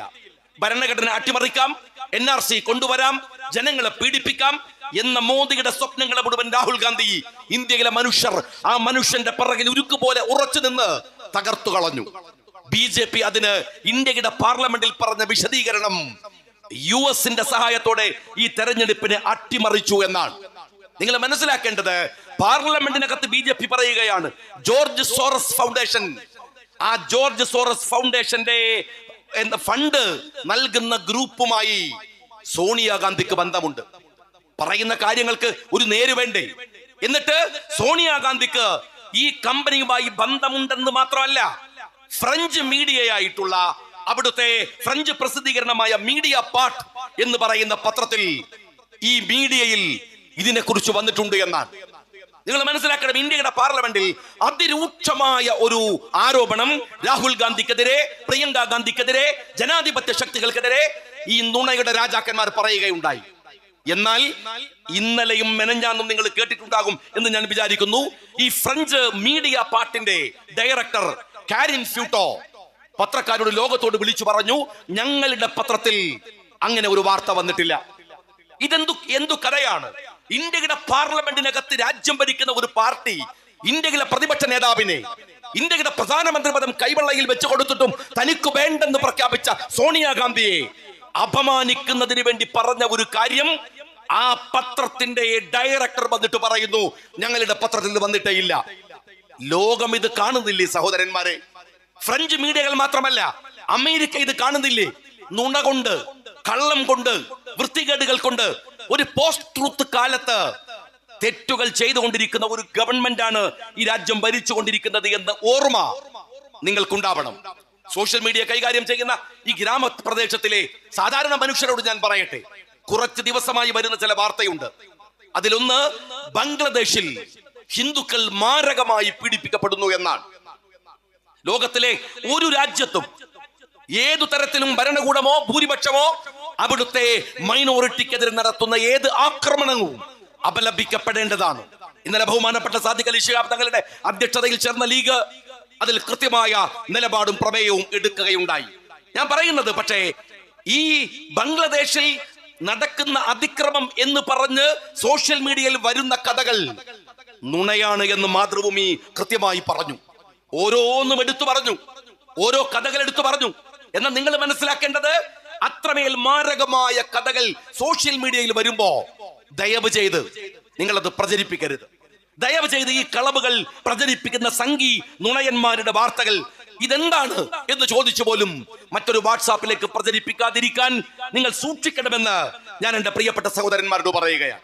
ഞങ്ങള് കോൺഗ്രസുമായി, മുസ്ലിം ലീഗിന് വളരെ കൃത്യമായ ഒരു രാഷ്ട്രീയ ബാന്ധവമുണ്ട്, ഒരു ബന്ധമുണ്ട്.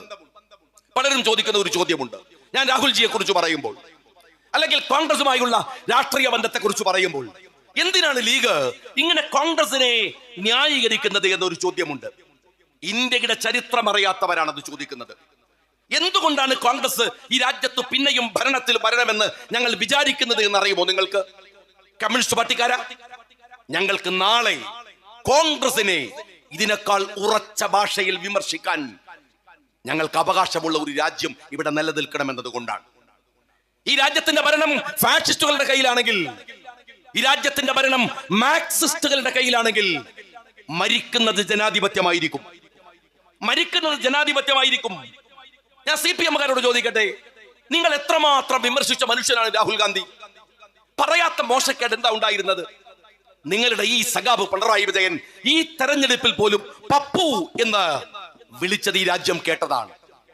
പക്ഷെ നിങ്ങൾ ഇത്ര വിമർശിച്ചിട്ടും നിങ്ങൾക്ക് കോൺഗ്രസ് അനുവദിച്ചിരുന്ന ഒരു ജനാധിപത്യത്തെ കുറിച്ച് നിങ്ങൾ മനസ്സിലാക്കിയിട്ടുണ്ടോ? ഞാന് കഴിഞ്ഞതിന് മുമ്പുള്ള തെരഞ്ഞെടുപ്പിൽ പ്രസംഗിക്കുമ്പോ വൈകാരികമായി ഒരു ഫാഷിസം തന്റെ മുമ്പിൽ ക്രൂരമായ തരത്തിൽ വന്നു നിൽക്കുമ്പോ ഹൃദയത്തിനകത്തു നിന്ന് വരുന്ന ചില വാക്കുകളുണ്ട്. ഞാൻ പറഞ്ഞു വരുമ്പോ ആ ഈണത്തിൽ കാസർഗോഡ് വെച്ച് പറഞ്ഞു, സ്നേഹമുള്ളവരെ, ഈ തെരഞ്ഞെടുപ്പിൽ നിങ്ങൾ രാഹുലിന്റെ കൂടെ ഉറച്ചു നിൽക്കണം. രാഹുൽ നയിക്കുന്ന ഒരു മുന്നണിയാണ്. ഇത് ലാസ്റ്റ് ബസ്സാണ്, മതേതരത്വത്തിന്റെ ലാസ്റ്റ് ബസ്. നിങ്ങൾ ഇതിൽ കയറണം. ആ തെരഞ്ഞെടുപ്പിൽ ദയനീയമാം വിധത്തിൽ രാഹുലിന്റെ നേതൃത്വത്തിലുള്ള ജനാധിപത്യ മുന്നണി തോറ്റു. പിറ്റേ ദിവസം മുതൽ ട്രോളാണ് എന്നെ കുറിച്ച്. ഇഞ്ചി എന്നൊക്കെ പറഞ്ഞ പോലെ ഈ സഖാക്കൾ പറഞ്ഞിരുന്നത്, ഷാജി ലാസ്റ്റ് ബസ് പോയോ, ഇനിയും ലാസ്റ്റ് ബസ് വരാനുണ്ടോ, നിന്റെ ലാസ്റ്റ് ബസ് എവിടെ പോയി എന്നൊക്കെ കളിയാക്കലാണ്. നിങ്ങൾ ഒരുപാട് കളിയാക്കിയിട്ടുണ്ട് സഖാക്കളെ. പക്ഷെ ഓർത്തോ, നിങ്ങൾ ആ രാഹുലിന്റെ ലാസ്റ്റ് ബസ്സിൽ ഈ തെരഞ്ഞെടുപ്പിൽ നിങ്ങളെങ്ങാനും കയറിയിട്ടില്ലായിരുന്നുവെങ്കിൽ നിങ്ങളുടെ ആഫീസിലും നിങ്ങളുടെ തെരഞ്ഞെടുപ്പ് ചിഹ്നത്തിലൊക്കെ കാണുന്ന ഈ അരിവാൾ ചുറ്റിക നക്ഷത്രം ഉണ്ടല്ലോ, വല്ല ആക്രിക്കടയിലും പോയിട്ട് നിങ്ങൾ തപ്പേണ്ടി വരുമായിരുന്നു. അതല്ലെങ്കിൽ നിന്റെ ബാലം പറഞ്ഞ പോലെ കോടാലിയും കൈക്കോട്ടുമായിട്ട് നിന്റെ ചിഹ്നം മാറുമായിരുന്നു. നിങ്ങൾ കളിയാക്കിയിട്ടും നിങ്ങൾ പരിഹസിച്ചിട്ടും നിങ്ങൾ എതിർത്തിട്ടും ജനാധിപത്യത്തിന്റെ പോരാട്ടത്തിൽ നിങ്ങളെയും ചേർത്ത് പിടിച്ചു. ഈ രാജ്യത്ത് ഞങ്ങൾക്കറിയാം, ഞങ്ങൾ കോൺഗ്രസുമായി വലിയ സംവാദങ്ങൾ നടത്തുന്ന പാർട്ടിയാണ്. ഞങ്ങളെ വിമർശിച്ചിട്ടുണ്ട് പണ്ഡിറ്റ് ജവഹർലാൽ നെഹ്റു, ചത്ത കുതിരയാണ്. ഞങ്ങളുടെ പുന്നാര CH അതിമനോഹരമായി മറുപടി പറഞ്ഞിട്ടുണ്ട്, അല്ല പണ്ഡിറ്റ് ജി, ഞങ്ങൾ ഉറങ്ങിക്കിടക്കുന്ന സിംഹമാണെന്ന്. അറിയോ നിങ്ങൾക്ക്? ഞങ്ങൾ തർക്കിക്കുകയാണ്, എതിർക്കുകയാണ്, വിമർശിക്കുകയാണ്. ആ സമയത്ത് ഇന്ത്യയുടെ പാർലമെന്റിൽ ഒരു ബില്ല് വരുന്നു, വിവാഹ നിയമ ബില്ല്, പ്രത്യേക വിവാഹ നിയമ ബില്ല്. ആ ബില്ല് വരുമ്പോൾ പാർലമെന്റിലെ എല്ലാവരും, നിങ്ങൾ മനസ്സിലാക്കണം, എല്ലാ മുസ്ലിം MP-മാർ കൂടെ എഴുന്നേറ്റ് യെസ് യെസ് എന്നിങ്ങനെ പറഞ്ഞുകൊണ്ടിരിക്കുമ്പോൾ സ്ഥൂലഗാത്രനായ ഒരു മനുഷ്യൻ എഴുന്നേറ്റ് നോ എന്ന് വിളിച്ചു പറയുന്നു. പാർലമെന്റിന് അപരിചിതമായ നോ ശബ്ദത്തിലേക്ക് ജവഹർലാൽ നെഹ്റു നോക്കുകയാണ്. അത് മിസ്റ്റർ പോക്കറാണ്. പോക്കറിനെ പണ്ഡിറ്റ്ജിക്ക് അറിയാലോ, ലീഗാണെന്ന് അറിയാലോ. ലീഗും കോൺഗ്രസും തമ്മിൽ വിമർശനമാണല്ലോ, കടുത്ത എതിർപ്പാണല്ലോ. പോക്കറിനെ വിട്ടേക്ക്, ഇവൻ ആര് എന്ന് ചോദിക്കാലോ പണ്ഡിറ്റ് ജവഹർലാൽ നെഹ്റുവിന്. പക്ഷെ നെഹ്റു പറഞ്ഞെന്താണെന്നറിയോ നിങ്ങള്? പോക്കർ ഈ പാർലമെന്റിൽ ആ ശബ്ദം ഒറ്റപ്പെട്ടതായിരിക്കാം, എന്നാൽ ഇന്ത്യയിലെ മുസ്ലിങ്ങളുടെ മുഴുവൻ ശബ്ദവും ഞാൻ ആ പോക്കറിന്റെ ഒരൊറ്റ നോയിൽ കേൾക്കുന്നുണ്ടെന്നാണ്. ഇത് ജനാധിപത്യമാണ്. ജനാധിപത്യം എന്തെന്ന് പിണറായി വിജയന് പറഞ്ഞാൽ മനസ്സിലാവില്ല. കത്തിയുടെ മൂർച്ചയാണ്, വടിയുടെ ഊക്കാണ്. രാഷ്ട്രീയത്തിന്റെ ബലമെന്ന് വിചാരിക്കുന്ന നിങ്ങൾക്ക് ഈ പറയുന്നത് മനസ്സിലാവില്ല. അതുകൊണ്ട് തന്നെയാണ് ആ ജനാധിപത്യം ഇന്ത്യയുടെ മണ്ണിൽ വരണമെന്ന് വിചാരിക്കാൻ ഞങ്ങൾ പ്രയത്നിക്കുന്നത്. സ്നേഹമുള്ള ലീഗുകാരെ, ഇന്ന് സുപ്രീം കോടതിയുടെ ഒരു വിധി നിങ്ങൾ കണ്ടല്ലോ. ഇന്ന് വന്നിരിക്കുന്ന സുപ്രീം കോടതിയുടെ വിധി നിങ്ങൾ കേൾക്കുമ്പോൾ വായിച്ചു മാത്രം പോകരുത്. നിങ്ങൾ ബനാത്ത് ബാല സാഹിബിനെ ഓർക്കാതെ, ആ മനുഷ്യന് വേണ്ടി പ്രാർത്ഥിക്കാതെ, അല്ലാഹുവേ ആ മനുഷ്യന് പരലോകത്ത് നീ വെളിച്ചം നൽകണമേ എന്ന് പ്രാർത്ഥിക്കാതെ നിങ്ങൾ ആ വാർത്ത വായിക്കരുത്. അങ്ങനെ വായിച്ചു പോകാൻ നിങ്ങൾക്ക് കഴിയരുത്. എന്താണ് ഇന്നത്തെ വിധി എന്നറിയുമോ? ഓരോ പള്ളികൾ കണ്ടുപിടിക്കുക, ആ പള്ളികൾ തകർക്കാൻ ശ്രമങ്ങൾ നടത്തുക, പ്രാദേശിക കോടതികളിൽ കൊണ്ടുപോയി അത് സർവേ നടത്താൻ വേണ്ടി അപേക്ഷ കൊടുക്കുക. സ്വാഭാവികമായി ആസൂത്രിതമായി ഈ പ്രാദേശിക കോടതികൾ എന്തു ചെയ്യും? ശരി, സർവേ നടക്കട്ടെ എന്ന് പറയും. സമ്പലിലും സംഭവിച്ചത് അതാണ്. പക്ഷേ 5 പേർ കൊല്ലപ്പെട്ടു അവിടെ. നിങ്ങൾക്ക് ഓർമ്മയുണ്ടാകും, ദിവസങ്ങൾക്ക് മുമ്പ് 5 പേർ കൊല്ലപ്പെട്ടു. ഹൈക്കോടതിയിലെ ചന്ദ്രചൂട് ഈ പറയുന്ന വിധത്തിൽ നടക്കട്ടെ അവിടെ സർവേകൾ എന്ന വിധി വന്നു. എന്നാൽ ഇന്നലെ സുപ്രീം കോടതിയുടെ ഒരു ബെഞ്ച്, ചീഫ് ജസ്റ്റിസ് ഉൾപ്പെടുന്ന ബെഞ്ച് ഇന്നലെ പറഞ്ഞ എന്താണെന്നറിയോ? ഇനി ലോക്കൽ കോടതികളിൽ നിന്ന് സർവേ നടക്കാനുള്ള ഓർഡർ പാടില്ലെന്നാണ്. ആ തീരുമാനത്തിന്റെ പിറകിൽ ഇന്ത്യൻ യൂണിയൻ മുസ്ലിം ലീഗിന്റെ കക്ഷി ചേരലുമുണ്ട്. നിസ്സാരമായല്ല. ബഹുമാനപ്പെട്ട കുഞ്ഞാലിക്കുട്ടി സാഹിബും ഇ ടി മുഹമ്മദ് ബഷീർ സാഹിബും അതിൽ കക്ഷി ചേർന്നിട്ടുണ്ടായിരുന്നു. അത് വന്നു എന്ന് മാത്രമല്ല, അത് വരാനുള്ള ഘടകമായി പറഞ്ഞത് എന്താണെന്ന് അറിയുമോ? 991 ബില്ല്. ആ ബില്ലിന്റെ ചരിത്രം അറിയുമോ? ഈ നാട്ടിലെ ചെറുപ്പക്കാർക്ക് അറിയുമോ? ലീഗ് ഒരു ചെറിയ സംഘാണ്, ഒരു ചെറിയ പാർട്ടി. CPM പറയുന്ന പോലെ ഒരു ബടായും നമ്മൾ പറയണില്ല. ഇവിടെ കുറച്ച്, കാരണം തമിഴ്നാട്ടിൽ കുറച്ച്, ഇന്ത്യയുടെ ചില ഇടങ്ങളിലൊക്കെ കുറച്ചായി നിൽക്കുന്ന ഒരു കൊച്ചു പാർട്ടി. ഞങ്ങൾക്ക് അഹങ്കാരമൊന്നുമില്ല, ചെറിയ പാർട്ടിയാണ്. പക്ഷേ ചെറിയ സംഘങ്ങൾ ഉണ്ടാക്കിയ അത്ഭുതം അറിയണമെങ്കിൽ നിങ്ങൾ ബനാത്ത് വാല കൊണ്ടുവന്ന ഈ ബിൽ അറിയണം. 987 ഇന്ത്യയുടെ പാർലമെന്റിൽ മഹാനായ ഗുലാം മെഹബൂദ് ബനാത്ത് വാല സാഹിബ് മർഹൂം പാർലമെന്റിനകത്ത് ഒരു ബില്ല് കൊണ്ടുവരുന്നു. എന്നിട്ട് പറഞ്ഞത് 947 കട്ട് ഓഫ് ഡേറ്റ് ആക്കി. 47 ശേഷം ഇന്ത്യയിലുള്ള പള്ളികൾ പള്ളി, അമ്പലങ്ങൾ അമ്പലം, ചർച്ചുകൾ ചർച്ച്, സിനഗോഗുകൾ സിനഗോഗ്. അങ്ങനെയാവണം. കട്ട് ഓഫ് ഡേറ്റ് ആയി 47 വെക്കണം. സ്വാഭാവികമാണ്, ഒരു സ്വകാര്യ ബില്ലാണ് ഇന്ത്യയുടെ പാർലമെന്റിൽ പാസ്സായില്ല. 990 ഒരു പ്രത്യേകമായ പൊളിറ്റിക്കൽ സാഹചര്യത്തിനിടയിൽ കോൺഗ്രസുമായി മുസ്ലിം ലീഗ് ബന്ധം വിച്ഛേദിച്ചു. 91 തന്നെ തെരഞ്ഞെടുപ്പ് വരികയാണ്, പാർലമെന്റ് തെരഞ്ഞെടുപ്പ്. വലിയ ചർച്ചകൾ ഉണ്ടായി. മുസ്ലിം ലീഗിനെ, സൗത്ത് ഇന്ത്യയിൽ സാമാന്യ സ്വാധീനമുള്ള മുസ്ലിം ലീഗിനെ, 20ഓളം സീറ്റുകളിൽ നിർണായകമായ സ്വാധീനമുള്ള മുസ്ലിം ലീഗിനെ കൂടെ നിർത്തണം എന്ന് കോൺഗ്രസ് തീരുമാനിച്ചു. ചർച്ചകൾ ആരംഭിച്ചു. ഇന്ത്യൻ യൂണിയൻ മുസ്ലിം ലീഗ് പറഞ്ഞ ഒരേ ഒരു ഡിമാൻഡ്, മൂന്നാമതൊരു പാർലമെന്റ് സീറ്റ് അല്ല, 4 സീറ്റുകളിൽ മത്സരിക്കണമെന്നല്ല. ലീഗ് പറഞ്ഞത് 987 ബനാത്ത് വാല സാഹിബ് ഇന്ത്യയുടെ പാർലമെന്റിൽ കൊണ്ടുവന്ന സ്വകാര്യ ബില്ലിനെ, 947 കട്ട് ഓഫ് ഡേറ്റ് ആക്കണമെന്ന ബില്ലിനെ നിങ്ങൾ കൊണ്ടുവരണമെന്നാണ്. ഓർത്തു നോക്കൂ നിങ്ങൾ. കോൺഗ്രസുമായി ഉപാധിയായി കൊണ്ടുവരാൻ തീരുമാനിച്ചു.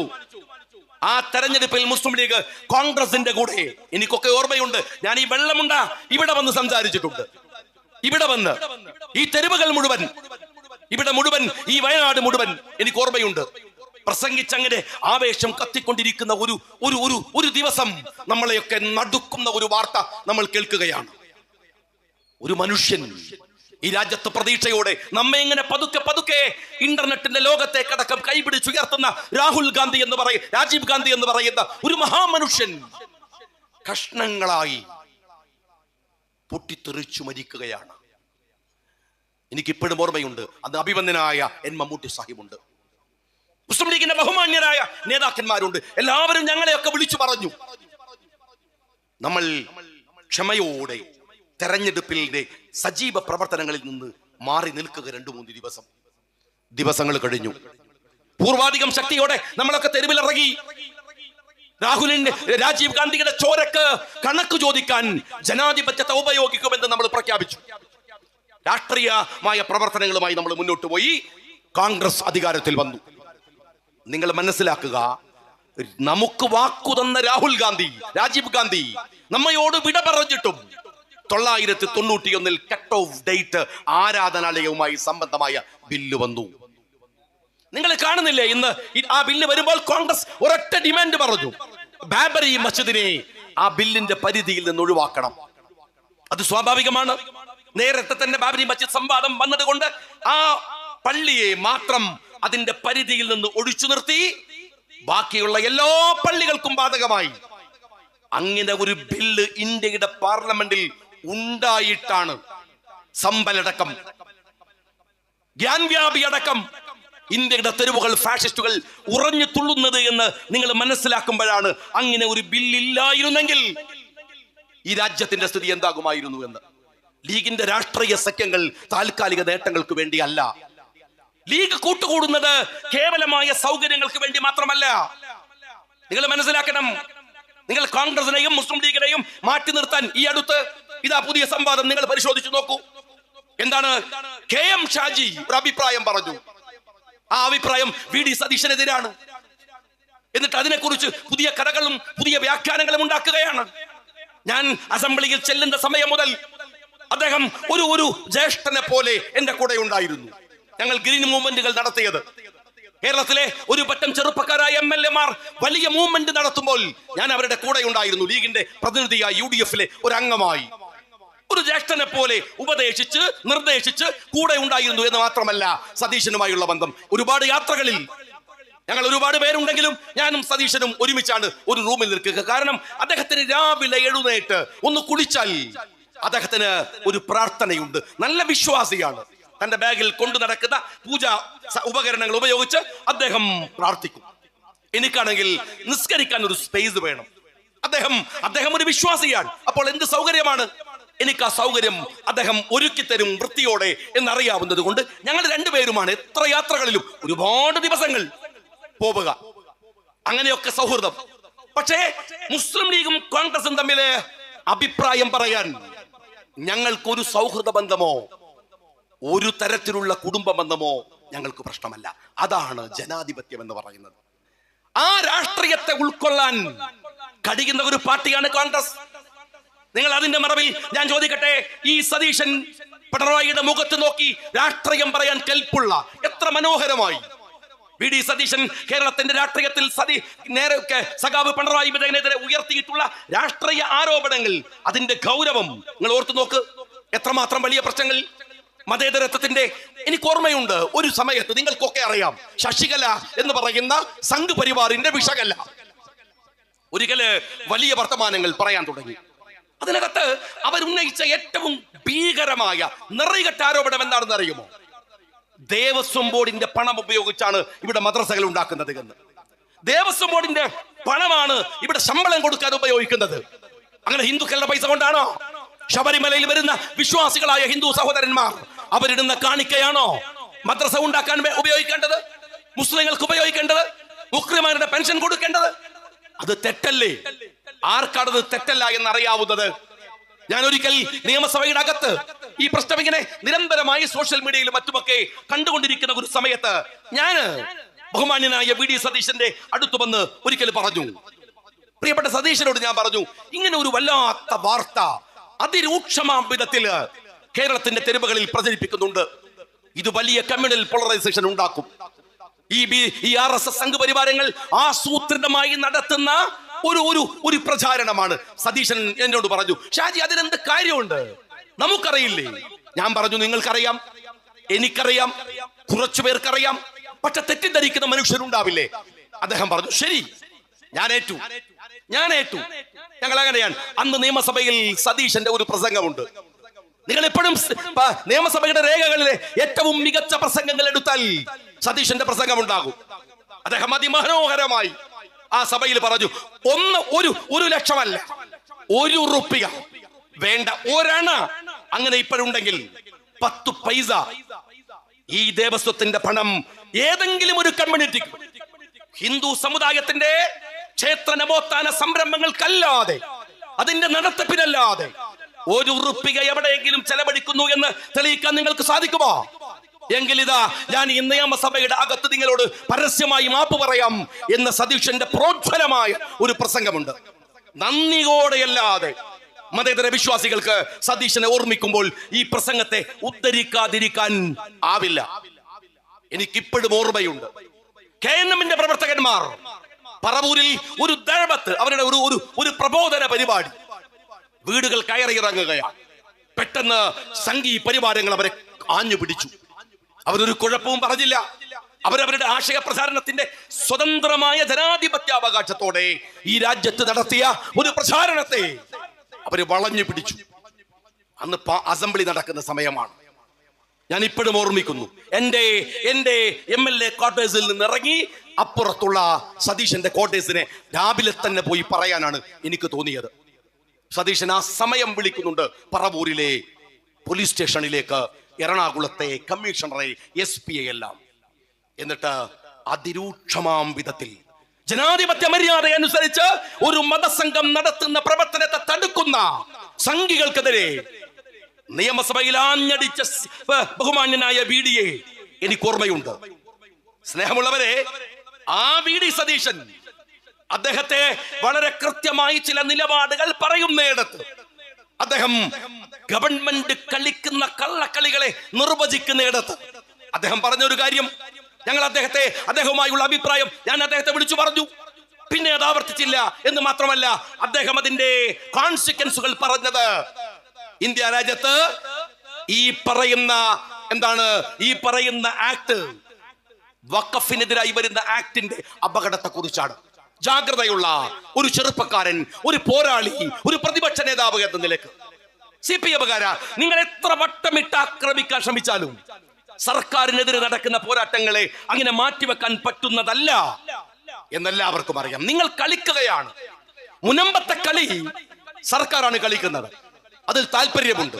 ഒറ്റ കാര്യം ഞാൻ ചോദിക്കട്ടെ, മുനമ്പത്തെ റിസോർട്ട് ഉടമകൾക്കാണ് ഞങ്ങൾ നോട്ടീസ് നൽകിയത്, അവിടുത്തെ പാവം മനുഷ്യർക്ക് നൽകിയിട്ടില്ല എന്ന് പറയാൻ വയനാട് തെരഞ്ഞെടുപ്പ് കഴിയേണ്ടി വന്നോ? അങ്ങ് പാലക്കാട്ട് തെരഞ്ഞെടുപ്പ് കഴിയേണ്ടി വന്നോ? ഈ ഉപതെരഞ്ഞെടുപ്പ് കഴിഞ്ഞതിന് ശേഷം മാത്രം വായ തുറക്കാൻ കേരളത്തിന്റെ മുഖ്യമന്ത്രിക്ക് എങ്ങനെയാണ് കഴിഞ്ഞത്? നിങ്ങൾ ഈ രാജ്യത്തിലെ മൈനോറിറ്റിയെ തമ്മിൽ തല്ലിക്കാനുള്ള ആസൂത്രണങ്ങളിൽ നിങ്ങൾ പങ്കാളിയാണ്. ആരുടെ കൂടെ? RSSന്റെ കൂടെ. വെള്ളമുണ്ടയിലെ സുഹൃത്തുക്കളോട് ഞാൻ സ്നേഹപൂർവ്വം പറയുകയാണ്. ഇത് ലീഗുകാരോട് മാത്രമല്ല, ഈ നാട്ടിലെ മുഴുവൻ മനുഷ്യരും കേൾക്കുമെങ്കിൽ കേൾക്കണം. നിങ്ങൾ പരസ്പരം തമ്മിൽ തല്ലിക്കാൻ ഭരണകൂടത്തിന്റെ പോലും ഗൂഢാലോചനയുണ്ട്. ഒരുങ്ങി പുറപ്പെട്ട് RSS ഉണ്ട്, ഉറപ്പിച്ച് കാസയുണ്ട്. അവർക്ക് പിന്തുണ നൽകുന്ന ഒരു ഭരണകൂടവും ഇവിടെയുണ്ട്. മുസ്ലിങ്ങളും ക്രിസ്ത്യാനികളും കേരളത്തിലെ മൈനോറിറ്റിയിലെ സംഘബോധമുള്ള രാഷ്ട്രീയ സഖ്യങ്ങളാണ്. ഇടതുപക്ഷം ഇവർക്കിടയിൽ ഭിന്നിപ്പകൽ ഉണ്ടാക്കി വോട്ടുകൾ ചതറിക്കാൻ ശ്രമിക്കാറുണ്ട്. അത് ഏറ്റവും ആസൂത്രിതമായി നടത്തുന്നു എന്നത് ഭുനമ്പമാണ്. ഗവൺമെന്റ് അല്ലേ ഉത്തരം പറയേണ്ടത്? അവരല്ലേ ഇതിന്റെ പരിഹാരമായി എന്തു ചെയ്യണമെന്ന് മനസ്സിലാക്കേണ്ടത്? ഞാൻ ചോദിക്കട്ടെ സ്നേഹമുള്ളവരെ, ഒരു തെരഞ്ഞെടുപ്പിന്റെ മൂർധന്യമായ ഘട്ടത്തിൽ സന്ദീപ് വാര്യർ എന്ന് പറയുന്ന RSSകാരൻ കോൺഗ്രസിലേക്ക് പോയി. അദ്ദേഹം കോൺഗ്രസിലേക്ക് പോകുമ്പോ എന്താ ഇത്ര അതിശയമുള്ളത്? സന്തോഷമുള്ള ഒരു കാര്യമല്ലേ? ഒരു RSSകാരൻ RSSന്റെ വെറുപ്പിന്റെ ലോകത്ത് നിന്ന് ജനാധിപത്യത്തിന്റെ വഴിയിലേക്ക് വരികയാണ്. എന്റെ CPM-കാരാ, ഞാൻ കണ്ണൂരിലെ MLA ആയിരിക്കുമ്പോഴാണ് ഏറ്റവും ക്രൂരമായ RSSന്റെ നേതൃപദത്തിൽ ഇരുന്ന OK വാസു CPM-ലേക്ക് വന്നത്. ഏതെങ്കിലും ഒരു കോൺഗ്രസുകാരൻ, ലീഗുകാരൻ എന്തിനാണ് ഈ OK വാസു എന്ന RSSനെ നിങ്ങൾ എടുത്തത് എന്ന് ചോദിച്ചോ? OK വാസുവിന്റെ കൊലപാതക ആസൂത്രണം അടക്കമുള്ള പാരമ്പര്യമുണ്ടോ സന്ദീപ് വാര്യർക്ക്? ഇല്ലല്ലോ. സന്ദീപ് വാര്യർ വരുമ്പോ ഒരു ദിവസം വെറുപ്പിന്റെ പ്രത്യയശാസ്ത്രത്തിൽ നിന്ന് മാറി നിൽക്കുന്നവരെ സ്വീകരിക്കണ്ടേ, മാലയിടണ്ടേ? ഇനി നിങ്ങൾക്ക് വിഷമം ഈ സന്ദീപ് വാര്യർ CPM-ലേക്ക് വരാത്തതിനാണോ? എന്റെ സഖാക്കളെ, എങ്ങനെയാണ് സന്ദീപ് വാര്യർ ആഗ്രഹിച്ചത്? ഒരു ചേഞ്ചാണ്. RSS നിന്ന് CPM-ലേക്ക് വന്ന എന്ത് ചേഞ്ചാണ്? അവിടെയും വെട്ട്, ഇവിടെയും വെട്ട്, അവിടെയും കുത്ത്, ഇവിടെയും കുത്ത്, അവിടെയും വെറുപ്പ്, ഇവിടെയും വെറുപ്പ്. ഒരു മാറ്റം വേണ്ടടോ, ഒരു ഫീൽ വേണ്ടേ? ഒരു പാർട്ടി മാറിയ ഫീൽ വേണ്ടേ? ആ ഫീൽ ഉണ്ടാവാൻ സന്ദീപ് വാര്യർ കോൺഗ്രസിനെ തെരഞ്ഞെടുത്തു. എന്നിട്ടോ പിണറായി വിജയനെ ദേഷ്യം പിടിച്ചതല്ല, സന്ദീപ് വാര്യർ പാണക്കാട്ട് തങ്ങളെ കാണാൻ പോയി. എന്റെ സഹോദരന്മാരെ, സന്ദീപ് വാര്യർ കാണേണ്ടത് പാണക്കാട്ട് തങ്ങളെ അല്ലേ? കാര്യം എന്ത്? സന്ദീപ് പറയുന്നുണ്ട്, എന്നെ പഠിപ്പിച്ചത് മുഴുവൻ മുസ്ലിം വെറുപ്പാണ്, ന്യൂനപക്ഷ വെറുപ്പാണ്. ഞാനിതാ ആ വെറുപ്പിന്റെ കൂടാരത്തിൽ നിന്ന് സ്നേഹത്തിന്റെ കടയിലേക്ക് മാറിയിരിക്കുകയാണ്. സ്നേഹത്തിന്റെ കടയിലേക്ക് മാറുന്ന ഒരുത്തൻ സ്നേഹത്തിന്റെയും സഹനത്തിന്റെയും ഇഷ്ടത്തിന്റെയും രാജാവിനെ കാണാനല്ലേ പോകേണ്ടത്? അത് പാണക്കാട്ടല്ലേ? ഒരു മനുഷ്യനോടും ഒരു വെറുപ്പ് പറയാത്ത, സ്നേഹമല്ലാത്ത, ഇഷ്ടമല്ലാത്ത, സന്തോഷമല്ലാത്ത, വെറുപ്പില്ലാത്തൊരിടം തിരഞ്ഞു പോയാൽ അത് പാണക്കാടല്ലേ? അതിനെന്തിനാ പിണറായി നിങ്ങൾക്ക് ദേഷ്യം? നിങ്ങളെ കാണാൻ മനുഷ്യന്മാര് വരാത്തതിന് നിങ്ങൾക്കെതിരെ കണ്ട മൂത്രമൊഴിച്ചൂല്ലോ. നിങ്ങളെ കണ്ട പേടിച്ചിട്ട് സഖാക്കൾ പോലും വരാറുണ്ടോ? സ്വന്തം പാർട്ടിക്കാർ റഹീം എന്നെ വിമർശിക്കാൻ വന്നപ്പോൾ ഞാൻ റഹീമിനോട് പറഞ്ഞു, നീ വെറുതെ വിട്ടുപിടിക്ക് പാവം, എന്നോടൊന്നും കളിക്കാൻ പാടില്ല. പിണറായിനെ കാണുമ്പോൾ മൂത്രമൊഴിക്കുന്നു വിചാരിച്ചിട്ട് പമ്പേഴ്സ് ഇട്ട് നടക്കണം, നീ എന്നോട് വർത്താനം പറയാൻ വരരുത് എന്ന് ഞാൻ പറഞ്ഞു. നിങ്ങൾക്ക് ഭയമാണ്, നിങ്ങളെ കാണാൻ ആള് വരാത്തതിന്. നിങ്ങൾ എന്തിനാണ് പാണക്കാട്ട് പോകുന്ന സന്ദീപിനെ ആക്ഷേപിക്കുന്നത്, തങ്ങളെ ആക്ഷേപിക്കുന്നത്? തങ്ങളെ ആക്ഷേപിച്ചപ്പോ ഞാൻ പറഞ്ഞു നിങ്ങൾ ആക്ഷേപിക്കുമ്പോൾ ഒരു മര്യാദ വേണമായിരുന്നു. തങ്ങള് വിമർശനത്തിന് അധീനായ ഒരു വലിയ മനുഷ്യൻ ഒന്നുമല്ല, പച്ചയായ ഒരു സാധാരണ മനുഷ്യൻ. നിങ്ങൾക്ക് വിമർശിക്കാം, ആരാ പറഞ്ഞ വേണ്ടാന്ന്? പക്ഷെ വിമർശിക്കുമ്പോ സഖാവ് പിണറായി വിജയൻ ഒരു ന്യായം വേണ്ടേ? ഒരു ന്യായം. ഇതൊരു കെട്ട കാലമല്ലേ കേരളത്തിന്റെ മുഖ്യമന്ത്രി? ഈ കാലം കെട്ടുപോകാൻ നിങ്ങളും ഒരു കാരണക്കാരനല്ലേ? എത്രമാത്രം വലിയ പ്രശ്നമാണ്, വെറുപ്പാണ് നമുക്കിടയിൽ പ്രചരിപ്പിക്കാൻ ശ്രമിക്കുന്നത്. എന്തെല്ലാം നുണകളാണ്. ഒരു ഭാഗത്ത് കാസയുണ്ട്, മുസ്ലിങ്ങളെയും ക്രിസ്ത്യാനികളെയും തമ്മിൽ തല്ലിക്കാൻ ഫേസ്ബുക്ക് വാട്സാപ്പുകളിൽ നിരന്തരമായ പരിശ്രമങ്ങളുണ്ട്. ആ സമയത്താണ് ആ മനുഷ്യൻ കേരളത്തിന്റെ തെരുവുകൾ മുഴുവൻ ഓടി നടന്ന് ബിഷപ്പുമാരെ കണ്ട് അവരുമായി സംസാരിച്ചു. ഈ വെറുപ്പിന്റെ മഞ്ഞിനെ ഉരുക്കി കളയണം, അവിടെ സ്നേഹം വരട്ടെ എന്നാ മനുഷ്യൻ ആഗ്രഹിക്കുന്നത്. റോമിലേക്ക് പോകുമ്പോ തലേ ദിവസം ഞാൻ വിളിച്ചിരുന്നു സാദിഖ് അലി ശിഹാബ് തങ്ങളെ. കാരണം അദ്ദേഹവുമൊത്തൊരു പരിപാടി ഉണ്ടായിരുന്നു അതിന്റെ തലേ ദിവസം. എനിക്ക് അദ്ദേഹത്തിന്റെ നടത്തം കാണുമ്പോ വലിയ സങ്കടമുണ്ടായിരുന്നു. ഒരു കാല് വലിച്ചാണ് നടക്കുന്നത്. ഞാൻ തങ്ങളോട് ചോദിച്ചു, തങ്ങളെ റോമിലേക്ക് നിങ്ങൾ പോണുണ്ടോ? എന്നോട് പറഞ്ഞു, പോകണം ഷാജി, അവിടെ നമ്മൾ പോവണ്ടേ? അവിടെ പോകുമ്പോൾ ഇവിടെ ഒരു റിസൾട്ട് ഉണ്ടാകുമെങ്കിൽ എന്തായാലും പോകണം. ഞാൻ പറഞ്ഞു, നിങ്ങളുടെ കാല് അത് സാരമില്ല, നിങ്ങൾ എത്ര ദിവസം അവിടെ ഉണ്ടാവും? എന്നോട് പറഞ്ഞു, ഒരൊറ്റ ദിവസം. തൊട്ടു പിറ്റേ ദിവസം യു എ ഡേ നടക്കുകയാണ്, എനിക്ക് അവിടേക്ക് തിരിച്ചു വരണം. അവർ വല്ലാതെ നിർബന്ധിക്കുന്നു. ഞാൻ പറഞ്ഞു, എന്ത് യാത്രയാണ് തങ്ങളെ ഇത്? എന്ത് യാത്രയാണ്? അങ്ങയുടെ കാലിന് വയ്യ, ഒരു 9 മണിക്കൂർ 10 മണിക്കൂർ അങ്ങോട്ട് ഇരിക്കുക, അവിടെ ചെന്ന് ആ തിരക്കുകളും ബഹളം കഴിഞ്ഞ് അങ്ങനെ തന്നെ മടങ്ങുക. ആരോഗ്യം നോക്കണ്ടേ തങ്ങളെ? തങ്ങൾ വളരെ സ്നേഹത്തോടെ പുറത്തു തട്ടിയിട്ട് എന്നോട് പറയുന്നുണ്ട്, ഞാൻ അദ്ദേഹത്തിന് അടുത്ത് പോയിട്ട് ഇങ്ങനെ അന്ന് ചോദിക്കുമ്പോൾ എന്നോട് പറയുന്നുണ്ട്, ആ വേദനയൊന്നുമല്ല വിഷയം, എന്റെ വേദന ഞാൻ വന്ന് റെസ്റ്റ് എടുക്കാൻ പറ്റുമോ നോക്കാം. എവിടുന്ന് റെസ്റ്റ് എടുക്കാൻ? ഞാൻ എന്ന് കണ്ടപ്പോ ആക്സിഡന്റ് ഉള്ള സ്ഥലത്തേക്ക് തങ്ങൾ പോയിരിക്കാൻ. ഒന്നുമില്ല, എന്നോട് പറഞ്ഞു റെസ്റ്റ് എടുക്കുന്നു. പക്ഷേ വേറെ പല വേദനകൾക്കും പരിഹാരം ഉണ്ടാക്കാൻ സാധിച്ചാലോ? എന്നോട് പറഞ്ഞു, ഷാജിക്ക് അറിയുമോ, എന്റെ വാക്ക് സ്നേഹത്തെയോ അഭിമന്യനായ തങ്ങൾ എടുക്കുന്ന ഒരു എഫേർട്ടിനെയോ ബാധിക്കുമോ എന്ന് തോന്നിയിട്ട് തങ്ങൾ എന്നോട് പറഞ്ഞു, ഷാജിക്ക് അറിയും എത്ര മനുഷ്യരാണ് അവിടെ നിരാലംബരായി ആ മുനമ്പത്ത് കഴിയുന്നത് എന്നറിയുമോ? അതിലൊരാൾ എങ്ങാനും ഭവനരഹിതനായാൽ, അവിടെ നിന്ന് പുറന്തള്ളപ്പെട്ടാൽ, അവൻ മരിക്കുന്നത് വരെ നമുക്ക് സ്വസ്ഥമായി ഉറങ്ങാൻ കഴിയുമോ? മിസ്റ്റർ പിണറായി വിജയ, വെറുപ്പ് മാത്രം ഹൃദയത്തിനകത്ത് സൂക്ഷിക്കുന്ന നിങ്ങളോട് ഞാൻ എത്ര പറഞ്ഞാലും നിങ്ങൾക്കത് മനസ്സിലാവില്ല. നിങ്ങൾ തങ്ങളെ വിമർശിക്കുമ്പോ എന്തിനെന്ന് പറയേ, ഒരു വാക്കുകൊണ്ട് മറ്റൊരു തര ഉപദ്രവിക്കാതെ അവരാരെയും. നിങ്ങൾ പറഞ്ഞുകൊണ്ടിരിക്കുന്ന രാഷ്ട്രീയം എന്താണ്? അവരാലോചിക്കുന്നത് മനുഷ്യർ വേദനിക്കരുതെന്നാണ്, സങ്കടപ്പെടരുതെന്നാണ്. അത് സാദിഖ് അലി തങ്ങളുടെ മാത്രം പ്രശ്നമല്ല, ഒരു പാരമ്പര്യത്തിന്റെ പ്രശ്നമാണ്. ഒരു പാരമ്പര്യത്തിന്റെ. അഭിമന്യനായ സയ്യിദ് മുഹമ്മദ് അലി ശിഹാബ് തങ്ങൾ, ഹൈദർ അലി ശിഹാബ് തങ്ങൾ, അവരൊക്കെ ഉണ്ടാക്കിയ ഒരു സ്ട്രക്ചറിനെ ഞാൻ അത് എന്റെ ശ്രദ്ധ കൊണ്ട് എന്തെങ്കിലും പറ്റുമോ എന്ന ഭയം, ഉറങ്ങാതെ ആരോഗ്യം നോക്കാതെ കേരളം മുഴുവൻ ഓടി നടന്ന ആ മനുഷ്യൻ ചെയ്യുന്നുണ്ട്. നിങ്ങൾ വിമർശിക്കുകയാണ്. ഞാനൊരു കാര്യം പിണറായിയോട് ചോദിക്കട്ടെ, സയ്യിദ് സാദിഖ് അലി ശിഹാബ് തങ്ങൾ മാത്രം മതേതരത്വം തെളിയിച്ചാൽ മതിയോ? സന്ദീപ് വാര്യർ വന്നപ്പോൾ നിങ്ങൾ പറഞ്ഞതാണ് ജമാഅത്തെ ഇസ്ലാമിയായിട്ട് ഞങ്ങൾ മാത്രം. നിങ്ങൾ പറയുമ്പോ അങ്ങനെ ഏത് മറ്റേ മതേതര കാർഡ് എടുത്തിട്ട് കാണിച്ചു തരാം, നിങ്ങൾ മതേതരത്താണ്, പോയി പണി നോക്കടോ. നിങ്ങൾ ആരോടും ഞങ്ങളോട് മതേതരത്തിന്റെ സർട്ടിഫിക്കറ്റ് ചോദിക്കാൻ? ഈ രാജ്യത്തെ ഒറ്റുകൊടുത്ത RSSനോടും കള്ള കമ്മ്യൂണിസ്റ്റുകളോടും എന്താണ് ഈ രാജ്യത്തിലെ ജനങ്ങൾക്കുള്ള താല്പര്യമെന്ന് ഞങ്ങൾക്ക് നന്നായിട്ട് അറിയാം. മനസ്സിലായോ? ഒറ്റുകൊടുത്തവരാണ്. 1990-കൾ വരെ 80-കൾ വരെ CPM-ന്റെ വെള്ളമുണ്ടയിലെ പാർട്ടി ഓഫീസില് ആഗസ്റ്റ് 15-ന് ത്രിവർണ്ണ പതാക നിങ്ങൾ കണ്ടിട്ടുണ്ടാവില്ല. ഈ രാജ്യം സ്വതന്ത്രമായി എന്ന് ഈ കള്ള കമ്മ്യൂണിസ്റ്റുകൾ വിശ്വസിക്കാൻ തുടങ്ങിയിട്ട് തന്നെ 10-20 കൊല്ലായിട്ടുള്ളൂ. എന്നിട്ട് നിങ്ങൾ ഞങ്ങളോട് എടോ, ചോദ്യം ചോദിക്കുന്നവനെ പിടിച്ച് മണ്ണ് കടത്തിയാൽ മതി.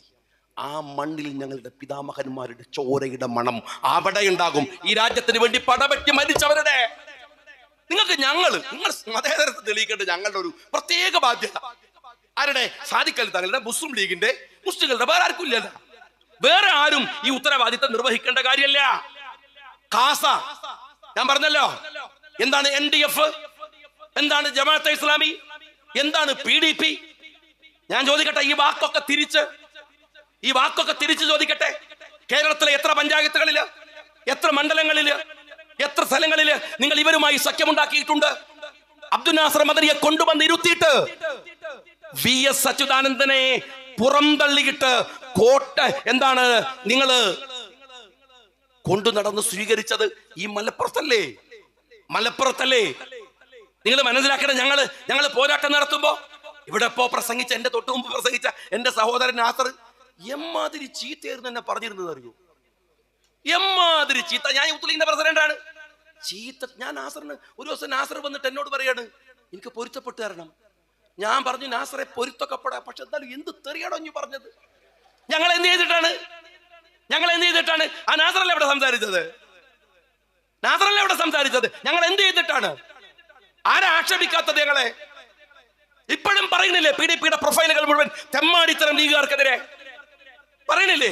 ഞങ്ങൾ ഒരു നിലപാടെടുത്തു. ആ നിലപാട് സത്യസന്ധമാണ്. പിന്നെ നിങ്ങൾക്ക് തോന്നുമ്പോഴൊക്കെ മൈക്ക് കെട്ടി ജമാഅത്തിനെ ചീത്ത പറയാൻ നിങ്ങൾ പോയി പണി നോക്ക്. നിന്റെ കൂലിയിലല്ല ഇവിടെ മുസ്ലിം ലീഗുകാരൻ പൊതുപ്രവർത്തനം നടത്തുന്നത്. നീ അത് മനസ്സിലാക്കുക. ഞങ്ങൾ അപ്പൊ വന്നിട്ട് ഷാജി എന്താ ജമാഅത്തിനെ പറയാത്തത്? അപ്പൊ ഉടനെ മൈക്ക് കെട്ടിട്ട് അങ്ങനെയാണ് ഇങ്ങനെയാണ്. താൻ പോയി പണി നോക്കടോ. ഞങ്ങൾക്കറിയാം എപ്പോഴാണ് ആ ഉത്തരവാദിത്വം നിർവഹിക്കേണ്ടത്. നിർവഹിക്കേണ്ട സമയത്ത് സത്യസന്ധമായി നേരോടെ. അറിയുമോ CPM-കാരാ, തനിക്ക് സ്വപ്നം കാണാൻ കഴിയില്ല. മുസ്ലിം യൂത്ത് ലീഗിന്റെ ചെറുപ്പക്കാരായ ആളുകൾ കേരളത്തിന്റെ തെരുവിൽ മുഴുവൻ ജമാഅത്തിനെതിരെ, NDF-നെതിരെ, PDP-ക്കെതിരെ, RSS-നെതിരെ പൊരുതുന്ന ഒരു കാലത്ത് ഞാനന്ന് യൂത്ത് ലീഗിന്റെ ഒരു പ്രവർത്തകനാണ്, അതിന്റെ പ്രസിഡന്റാണ്. എന്നെ സയ്യിദ് ഹൈദർ അലി ശിഹാബ് നിങ്ങൾ മത്സരിക്കാൻ പറഞ്ഞു വിട്ടത് അഴീക്കോടാണ്. എനിക്ക് ഇപ്പോഴും ഓർമ്മയുണ്ട്. 27,000 വോട്ടിന് പ്രകാശം മാഷ് മത്സരിച്ചു ജയിച്ചു നിൽക്കുന്ന മണ്ഡലത്തില് ഞാൻ അവിടെ ചെന്നു. 20% താഴെ മാത്രം മുസ്ലിങ്ങൾ, അത്രേ ഉള്ളൂ. പക്ഷേ ആ തെരഞ്ഞെടുപ്പ് പ്രചാരണങ്ങൾക്കിടയിൽ എന്നെ കാണാൻ വന്ന കുറെ കുട്ടികളുണ്ട്. അടിച്ച് കാല് പൊട്ടിച്ച കാസിമാജി, ആരെ? NDF-കാരൻ. കൊല്ലാൻ ശ്രമിച്ച ജാഫർ. ഓരോരുത്തർ ഇങ്ങനെ കാണാൻ വരും. നിങ്ങൾ പൊരുതണം, നിൽക്കണം. ഞാൻ വിചാരിച്ചു, ഞാനൊരു തെരഞ്ഞെടുപ്പിന്റെ മുമ്പിലാണ്. എനിക്ക് ഓർമ്മയുണ്ട്, ഒരു ആശയ പോരാട്ടത്തിൽ കാല് തകർന്ന ജാഫർ, കൊല്ലാൻ ശ്രമിച്ച ജാഫർ, കാല് തകർന്ന കാസിം ഹാജി, അങ്ങനെ ആയിരക്കണക്കിന് ആളുകൾ, അഴിയൂരിൽ അടക്കമുള്ളവർ. ഞാൻ തീരുമാനിച്ചു, സത്യസന്ധമായി തന്നെ അവരുടെ കൂടെ നിന്ന് വേണം ഈ തെരഞ്ഞെടുപ്പിൽ മത്സരിക്കാൻ. CPM-കാരാണ്. തെരഞ്ഞെടുപ്പിന്റെ അവസാനത്തെ സെക്കൻഡ് മൈക്ക് വെക്കാൻ 5 മണിയുടെ ബെല്ലടിക്കുന്നതിന് മുമ്പ് ഞാൻ അഭിവന്യനായ ഹൈദർ അലി ശിഹാബ് തങ്ങളെ പറഞ്ഞ് സാക്ഷി നിർത്തി പറഞ്ഞു, ഈ തെരഞ്ഞെടുപ്പിൽ നിങ്ങൾ എനിക്ക് വോട്ട് ചെയ്യരുത്. ഇവിടുത്തെ RSS, ഇവിടുത്തെ NDF, ഇവിടുത്തെ ജമാഅത്ത്, ഇവിടുത്തെ PDP-കാരൻ എന്ന് പറഞ്ഞിട്ടാണ് ജയ് ഹിന്ദ് എന്ന് പറഞ്ഞ മൈക്ക് താഴെ വെക്കുന്നത്. നിനക്കൊക്കെ സ്വപ്നം കാണാൻ കഴിയുമോ കമ്മ്യൂണിസ്റ്റുകാരാ അതുപോലെ ഒന്ന് പറയാൻ? ഈ ലീഗിന്റെ കൊടി പിടിച്ച് നടക്കുന്ന ഞങ്ങൾക്കല്ലാതെ ഈ കാസയെ കുറിച്ചൊരു വാക്ക് പറഞ്ഞോ മിസ്റ്റർ പിണറായി വിജയ? അപ്പൊ നിങ്ങളൊക്കെ ചോദിക്കൂ, ഷാജി എന്തിനാ ഈ പിണറായി വിജയനെ മാത്രം അങ്ങനെ പറയുന്നത്? ഗോവിന്ദനല്ലേ സെക്രട്ടറി? കൂലിക്കാരനോട് വർത്താൻ പറഞ്ഞിട്ട് വല്ല കാര്യമുണ്ടോ? മുതലാളിനോട് പറയാന്നല്ലാതെ. അയാളല്ലേ എന്റെ കാരണക്കാരൻ. അതുകൊണ്ട് പറയാൻ ഞാൻ ചോദിക്കുന്നത്, നിങ്ങൾ എവിടെയാണ് കാസയെ വിമർശിച്ചത്? നിങ്ങൾ ലീഗിനോട് പറയണില്ലേ? എടോ കമ്മ്യൂണിസ്റ്റുകാരാ, ഇവിടുത്തെ ക്രിസ്ത്യൻ സമൂഹത്തിന് വേണ്ടി സംഘടിക്കുന്ന പാർട്ടിയാണ് കേരള കോൺഗ്രസ്.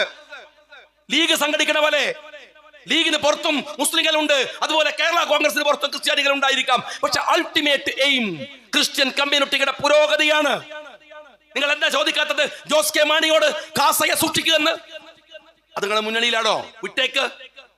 PJ ജോസഫിലെ UDF-ല് ഒന്ന് ചോദിക്കടോ PJ ജോസഫിനോട്, എന്തേ നിങ്ങൾ കാസയെ സൂക്ഷിക്കാത്തത് എന്ന്.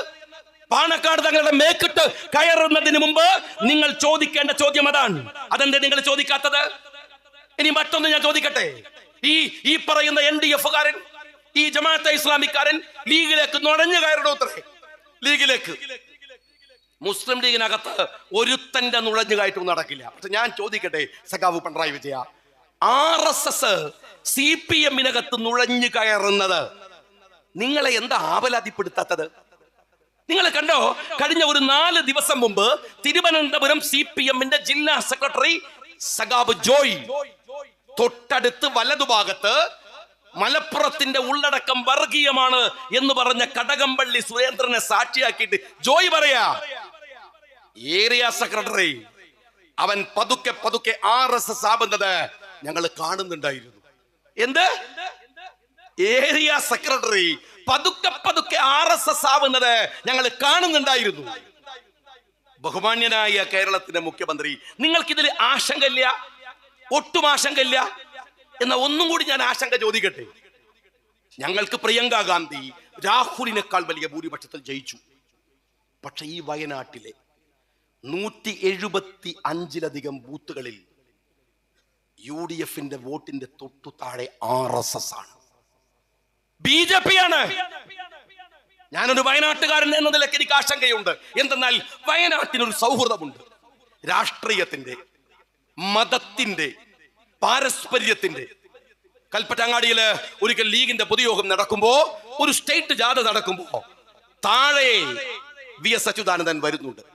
റെഡ് വോളണ്ടിയർമാർ കൽപ്പറ്റയെ മുകളിൽ നടക്കുന്ന ലീഗ് പൊതുയോഗത്തിനിടയിലൂടെ ഒരു വണ്ടിയിൽ ഇങ്ങനെ പോകുമ്പോ എന്റെ അടുത്തുണ്ടായിരുന്ന കണ്ണൂരിലെ സുഹൃത്ത് പറഞ്ഞു, അത്ഭുതമാണ് കേട്ടോ ഇത്. വയനാട്ടുകാരങ്ങനെയാണ്. രാഷ്ട്രീയത്തിനകത്തും ഒരു മര്യാദയുണ്ട്, മതസമൂഹങ്ങൾക്കിടയിലും മര്യാദയുണ്ട്. ഈ കാണുന്ന പച്ച പോലെ ഒരു തണുപ്പ്, സ്നേഹത്തിന്റെ തണുപ്പ് വയനാട്ടുകാരുടെ ഹൃദയത്തിലുണ്ട്. ഇത് കേരളത്തിലെ മറ്റു ജില്ലകളിൽ ഇല്ലാത്തതാണ്. സൂക്ഷിക്കണം സ്നേഹമുള്ളവരെ. 175 ബൂത്തുകളിൽ 2ാം സ്ഥാനത്ത് നിന്ന് CPM മാറിപ്പോയതിൽ സന്തോഷമില്ല ഞങ്ങൾക്ക്. പക്ഷെ ആശങ്കയുണ്ടോ പിണറായി വിജയ? ഈ സയ്യിദ് സാദിഖ് അലി ശിഹാബ് തങ്ങളുടെ പിറകിൽ നടക്കുന്ന നേരം ഇതിനെക്കുറിച്ചൊരു വാക്ക് പറയാൻ എന്തേ അങ്ങക്ക് കഴിയാത്തത്? എന്തേ കഴിയാത്തത്? ഒരു കാര്യം ഇവിടുത്തെ CPM-കാരൻ സൂക്ഷിച്ചോ, വയനാട് നിങ്ങൾ വിചാരിക്കുന്നതിനേക്കാൾ വലിയ അപകടത്തിലേക്ക് നിങ്ങൾ അറിയാതെ കൊണ്ടുപോയി എത്തിക്കുന്നുണ്ട്. ഇത് രാധാകൃഷ്ണന് പകരം വന്ന ഒരു മന്ത്രിയുടെ മണ്ഡലമല്ലേ? ദളിതുകളെ, ആദിവാസികളുടെ, അവരുടെ പുരോഗതിക്ക് വേണ്ടി പ്രവർത്തിക്കേണ്ട ഒരു പ്രദേശമല്ലേ? എന്നാൽ നിങ്ങൾ മനസ്സിലാക്കിക്കോ, ഈ 8 കൊല്ലക്കാലത്തിനിടക്ക് വയനാട്ടിലെ ആദിവാസി സ്കൂളുകളിലെ കുട്ടികളുടെ ഡ്രോപ്പ് ഹൗസ് 70%. കുട്ടികൾ കൊടിഞ്ഞു പോവുകയാണ്. ആദിവാസി കുട്ടികൾ 1ഉം 10ഉം അല്ല, 70%. 5ഉം 6ഉം കുട്ടികൾ മാത്രമുള്ള ക്ലാസ് മുറികൾ, ദളിത് ക്ലാസ് മുറികൾ, ആദിവാസികൾ ക്ലാസ് മുറികളിൽ ഉണ്ട്. എങ്ങനെയാണ് ഇവർ കുടിയൊഴിഞ്ഞു പോകുന്നത്? ഇവിടെ ഒരു പ്രശ്നം കൂടെ ഞാൻ പറയട്ടെ. നിങ്ങൾ, ബഹുമാനപ്പെട്ട മന്ത്രിയോടുകൂടെ പറയട്ടെ, നിങ്ങൾ ചെയ്യുന്നത് അപകടകരമായ ഒരു പ്രവണതയാണ്. അപകടകരമായ പ്രവണത എന്താണെന്നറിയുമോ? നിങ്ങൾ ഈ ദളിത് സമൂഹത്തെ അനാവശ്യമായ രാഷ്ട്രീയത്തിന് വേണ്ടി ഉപയോഗിക്കുന്ന ഒരു പണി നിങ്ങൾക്കുണ്ട്. നിങ്ങൾ ഓർത്തു നോക്കൂ, ഇവിടുത്തെ മുസ്ലിങ്ങൾ എങ്ങനെയാണ് ഈ സംഘാടന രീതിയിലേക്ക് വന്നത്? പള്ളികൾ, സ്കൂളുകൾ, മദ്രസകൾ, പുരോഗതികൾ, നാട്ടിന്റെ മുഖ്യധാരയിൽ അവരെങ്ങനെയാണ് എത്തിയത്? നവോത്ഥാന സംരംഭങ്ങൾക്ക് വേണ്ടി പ്രവർത്തിക്കാൻ ഒരു വക്കം അബ്ദുൽ ഖാദർ മൗലവി ഉണ്ടായിരുന്നു, സീതി സാഹിബ് ഉണ്ടായിരുന്നു, ബാഫക്കി തങ്ങൾ ഉണ്ടായിരുന്നു. നായർ സമൂഹം മുഖ്യധാരയിലെത്തിയത് മന്നത്തു പത്മനാഭന്റെ പരിശ്രമ ഫലമാണ്. ഈഴവ സമുദായം മുഖ്യധാരയിലെത്തിയത് ശ്രീനാരായണ ഗുരുദേവന്റെ ഏറ്റവും മഹോന്നതമായ പ്രവർത്തനങ്ങൾ കൊണ്ടാണ്. എന്നാൽ ക്രിസ്ത്യാനികൾ നേരത്തെ തന്നെ വെൽ ഓർഗനൈസ്ഡ് ആണ്. അവര് നേരത്തെ തന്നെ വിദ്യാഭ്യാസ സ്ഥാപനങ്ങളുണ്ട്, വിദ്യാഭ്യാസമുണ്ട്, സ്കൂളുണ്ട്, ആശുപത്രിയുണ്ട്, കോളേജുണ്ട്, സൗകര്യങ്ങളുണ്ട്. എന്നാൽ ഇവിടുത്തെ ദളിതുകളെ നിങ്ങൾ പഠിക്കണം. ഞാൻ ഓരോ ലീഗുകാരനോടും പറയുന്നു, നിങ്ങളും ഒരു ഉത്തരവാദിത്തമായി ഏറ്റെടുക്കണം. ഈ കോളനികൾ സൂക്ഷിക്കണം. ഞാൻ പലപ്പോഴും ഒരു വയനാട്ടുകാരൻ എന്ന നിലക്ക് പലരുമായി സംവദിക്കാറുണ്ട്. ഇടതുപക്ഷക്കാർ പറയുന്ന ഒരു കാര്യം എന്താ? നിങ്ങള് കോളനികൾ കോളനികളായി തനിമയോടെ നിൽക്കണം. ആദിവാസികൾ അവർ ജീവിച്ചു വരുന്ന ചുറ്റുപാടിൽ നിന്ന് പറിച്ചു നട്ടാൽ അവര് വേറെന്തോ ആയിപ്പോകും. അതുകൊണ്ട് എൻ ഊര്, മുഖ്യമന്ത്രിയുടെ മരുമോന്റെ ടൂറിസം പരിപാടിയാണ് എൻ ഊര്. എന്നിട്ട് അവിടെ കുറെ ആദിവാസികളുടെ കലാപരിപാടികളൊക്കെ അവതരിപ്പിച്ച് ടൂറിസം ഉണ്ടാക്കുകയാണ്. എന്റെ സഖാവേ, ഞാൻ നിങ്ങളോട് ചോദിക്കുന്നത് ഒരു ചോദ്യം. മലപ്പുറത്തെ മാപ്പിളയുടെ, മലബാറിലെ മാപ്പിളയുടെ ചിത്രം നിനക്ക് ഓർമ്മയുണ്ടോ? കറുത്ത കറുത്ത കാച്ചി മുണ്ടൊടുത്ത മാപ്പിള പെണ്ണുങ്ങള്, കള്ളിമുണ്ട്, ഒരു നല്ല പച്ച ബെൽറ്റ്, അരയിൽ ഒരു പേനാക്കത്തി. ഇതല്ലേ മാപ്പിള? തനിമ നിലനിർത്താൻ ആ മാപ്പിളനെ നീ സമ്മതിച്ച? നീ പറഞ്ഞോ? അല്ല, നീ പറഞ്ഞ അവര് നിൽക്കുവോ? മാപ്പിള വളർന്നല്ലോ. ഇതായോ അധ്യക്ഷനൊക്കെ ഇരിക്കുന്ന കോല കണ്ടങ്ങള് യൂത്ത് ലീഗിന്റെ എന്നാ സ്റ്റൈലാണ്. നമ്മളെ കുട്ടികളൊക്കെ എന്നാ ഫ്രീക്കന്മാരാണ്. MS വരൊക്കെ വരുമ്പോ എനിക്കൊരു സന്തോഷമാണ്. എന്തൊരു സ്റ്റൈലാണ് നമ്മളെ മക്കളൊക്കെ ഡ്രസ്സൊക്കെ ധരിക്കണത്. എവിടെ പോയി കാച്ചിമുണ്ട്? എവിടെ പോയി ബെൽറ്റ്? പാരമ്പര്യം അതല്ലേ. ഇവിടുത്തെ ക്രിസ്ത്യാനിയുടെ വേഷം എന്താ അറിയോ? ചട്ടയും മുണ്ടുമാണ്. കണ്ടിക്കോ നിങ്ങള്? എന്താണ് മാർഗം കളി കണ്ടിട്ടില്ലേ? സ്കൂളിലെ മാർഗം കളിക്കുമ്പോ മാത്രം ഇവിടെ തിരികെ വെച്ച ഒരു ചട്ടയും മുണ്ടൊക്കെ ആയിട്ട് കുറച്ച് ആളുകൾ വേഷം കെട്ടി വരും. ഒരു ക്രിസ്ത്യാനിടത്തും ഒരു ക്രിസ്ത്യാനിയും അതുപോലെ നടക്കുന്നില്ല. അപ്പൊ ക്രിസ്ത്യാനിക്ക് പുരോഗതിയാവാ അല്ലേ? മുസ്ലിമിന് പുരോഗതിയാവാ. ആദിവാസി എപ്പോഴും ആദിവാസി. ഇതെന്ത് നീതിയാണോ? ഇതെന്ത് മര്യാദയാണ്? എന്തെന്നറിയുമോ? ഇവിടുത്തെ ഞാൻ ചോദിക്കട്ടെ, ഈ വെള്ളമുണ്ട പഞ്ചായത്തിലെ ആദിവാസി കോളനികളിൽ എത്ര പേർക്ക് പ്രവാസം അറിയാം? ഈ വെള്ളമുണ്ടയുടെ പുറത്ത്, ജില്ലയുടെ പുറത്ത്, ഈ നാട്ടിൽ ഈ മുസ്ലിം കമ്മ്യൂണിറ്റി എങ്ങനെയാ പുരോഗതിയിലേക്ക് വന്നത്? ക്രിസ്ത്യാനികൾ എങ്ങനെയാ വന്നത്? ഈഴവൻ എങ്ങനെയാ വന്നത്? നായന്മാർ എങ്ങനെയാ വന്നത്? അവരൊക്കെ പ്രവാസം പോലും പരിശോധിച്ചവരാണ്, വിദേശത്ത് പോയവരാണ്. എനിക്ക് പലപ്പോഴും സങ്കടമുണ്ടാക്കുന്ന ഒരു കാര്യമുണ്ട്. ഒരു അങ്ങാടിയിലേക്ക് ഒരു ദളിത് പെണ്ണ്, ഒരു പണിയറ വിഭാഗത്തിൽപ്പെട്ട ഒരു സ്ത്രീയാണ് എന്ന് നിങ്ങൾ വിചാരിക്കുക. അവർ നല്ല ഒരു സാരി എടുത്തു വന്നാൽ അവിടുത്തെ മേൽജാതിക്കാര് മാത്രമല്ല, എല്ലാവരും, മുസ്ലിം ആയാലും ക്രിസ്ത്യാനി ആയാലും ഒരു പൊതുസമൂഹം അവരെ ഒരു അതിശയത്തിൽ നോക്കുക. ഞാൻ ഓരോ ലീഗുകാരനോടും പറയുന്നു, അപകടമാണ്, ചെയ്യരുത്. ഇവിടുത്തെ സവർണ ബോധമുണ്ടല്ലോ, ദളിതുകളെ ദളിതുകളാക്കി നിർത്താൻ, അവരെ കീഴാളരാക്കി നിർത്താൻ, അവരെ പണിക്കാരായി നിർത്താൻ, അവരെ വോട്ട് യന്ത്രമാക്കി നിർത്താൻ EMS മുതൽ തുടങ്ങിയിട്ടുള്ള കമ്മ്യൂണിസ്റ്റ് പ്രത്യയശാസ്ത്രത്തിന്റെ ഒരു സവർണ മേധാവിത്വമുണ്ട്, ആ വികാരമുണ്ട്. ആ വികാരം ഇവിടുത്തെ ഹിന്ദു സമൂഹത്തിൽ മാത്രമെന്ന് ഞാൻ വിചാരിക്കുന്നില്ല, ഇവിടുത്തെ എല്ലാ ജാതിമത സമൂഹങ്ങളിലുമുണ്ട്. ഒരിക്കലും മനസ്സിൽ പോലും അങ്ങനെ ഒരു ചിന്ത ഉണ്ടാവരുത്. യാ അയ്യുഹന്നാസ് ഇന്നാ ഖലഖനാകും മിൻ സകരിൻ വഉൻസ വജഅൽനാകും ശുഊബൻ വഖബാഇല ലിതഅറഫു ഇന്ന അക്രമകും ഇൻദല്ലാഹി അത്ഖാകും. നിങ്ങളെ വേർതിരിച്ചിട്ടില്ല. കോളനിയായി, വേറെയായി, ജാതിയായി, മതമായി, ഹൃദയത്തിന്റെ നേരും വിശുദ്ധിയിലും അല്ലാതെ. പക്ഷെ പലർക്കും ആ ധാരണയുണ്ട്. എപ്പോഴെങ്കിലും എന്റെ മനസ്സിൽ തോന്നുമ്പോൾ ഞാൻ അത് പറിച്ചെറിയാറുണ്ട്. എന്തിനാണ് നിങ്ങൾ ഈ ആദിവാസി സമൂഹത്തെ എടോ കമ്മ്യൂണിസ്റ്റുകാരാ ഒരു വെറും വോട്ട് യന്ത്രമാക്കി മാറ്റി നിർത്തുന്നത് ഈ വയനാട്ടിൽ? ഞാൻ ഇവിടുത്തെ മന്ത്രിയോട് പറയട്ടെ, ഇത് അപകടമാണ്. വെറുതെ അല്ല കോളനികളിൽ BJP പിടിമുറുക്കുന്നത്, RSS പിടിമുറുക്കുന്നത്, നിങ്ങളുടെ ബൂത്തുകളിൽ രണ്ടാം കക്ഷിയായി RSS വരുന്നത്. ഞാൻ ഇവിടുത്തെ ഓരോ മനുഷ്യരോടും പറയുന്നു, നെഞ്ചോട് ചേർത്ത് ആ സമൂഹത്തെ പിടിക്കണം. സ്കൂളുകളിൽ അവർ കൊടിഞ്ഞു പോകുന്നുണ്ടെങ്കിൽ നിങ്ങൾ അവരെ സഹായിക്കണം.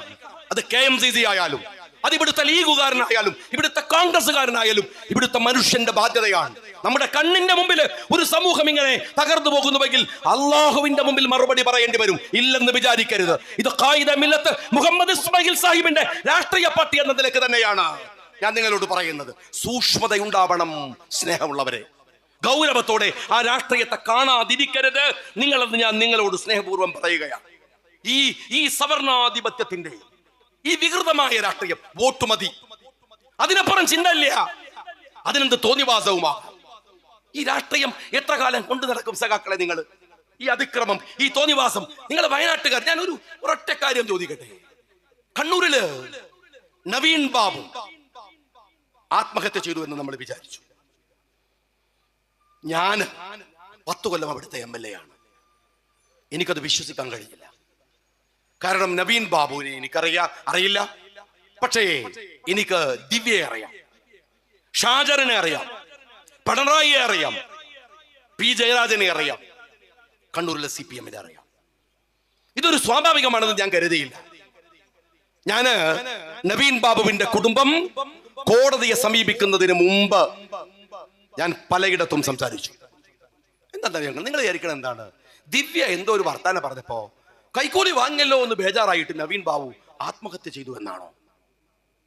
കണ്ണൂരിലെ കലക്ടറുടെ തൊട്ട് താഴെയുള്ള ഉയർന്ന പോസ്റ്റിലിരിക്കുന്ന ADM ആണ് ആ മനുഷ്യൻ. 2 പെൺകുട്ടികളാണ്. അയാളെ കാത്ത് അവർ തൊട്ടു പിറ്റേ ദിവസം അതിരാവിലെ റെയിൽവേ സ്റ്റേഷനിൽ എത്തും. അച്ഛൻ വരുന്നു എന്നറിഞ്ഞ് അവർ ഉറങ്ങാതെ കാത്തിരിക്കുന്നുണ്ടാകും. ഇനിയുള്ള നാളുകളിൽ ഞങ്ങളോടൊപ്പം ഞങ്ങളുടെ സായം സന്ധ്യകളിൽ ഞങ്ങളുടെ പൊന്നച്ഛനും കൂടെ ഉണ്ടാകും. ഹിന്ദു ആചാരപ്രകാരം ശവസംസ്കാര ചടങ്ങുകൾ നടത്താൻ ആൺകുട്ടികളാണ്.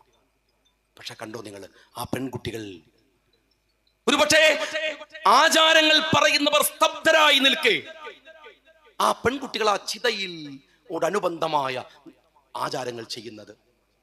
നവീൻ ബാബു മരിക്കുന്നതിന് മുമ്പ്, മക്കളെ ഞാൻ പോവാണ്, എന്റെ പേരിൽ നിങ്ങൾ തലകുലിക്കരുതേ, ഞാനൊരു അഴിമതിയും നടത്തിയിട്ടില്ല, ഞാൻ അത്രക്കാരനല്ല എന്ന് നവീൻ ബാബു ഒരു കടലാസിൽ കുറിച്ചു വെച്ച് ഒരു വാട്സാപ്പിൽ ടൈപ്പ് ചെയ്തു വെച്ച്, അതല്ലെങ്കിൽ ഒരു മെസ്സേജ് എഴുതിയിട്ട് അവർക്ക് അയച്ചില്ല.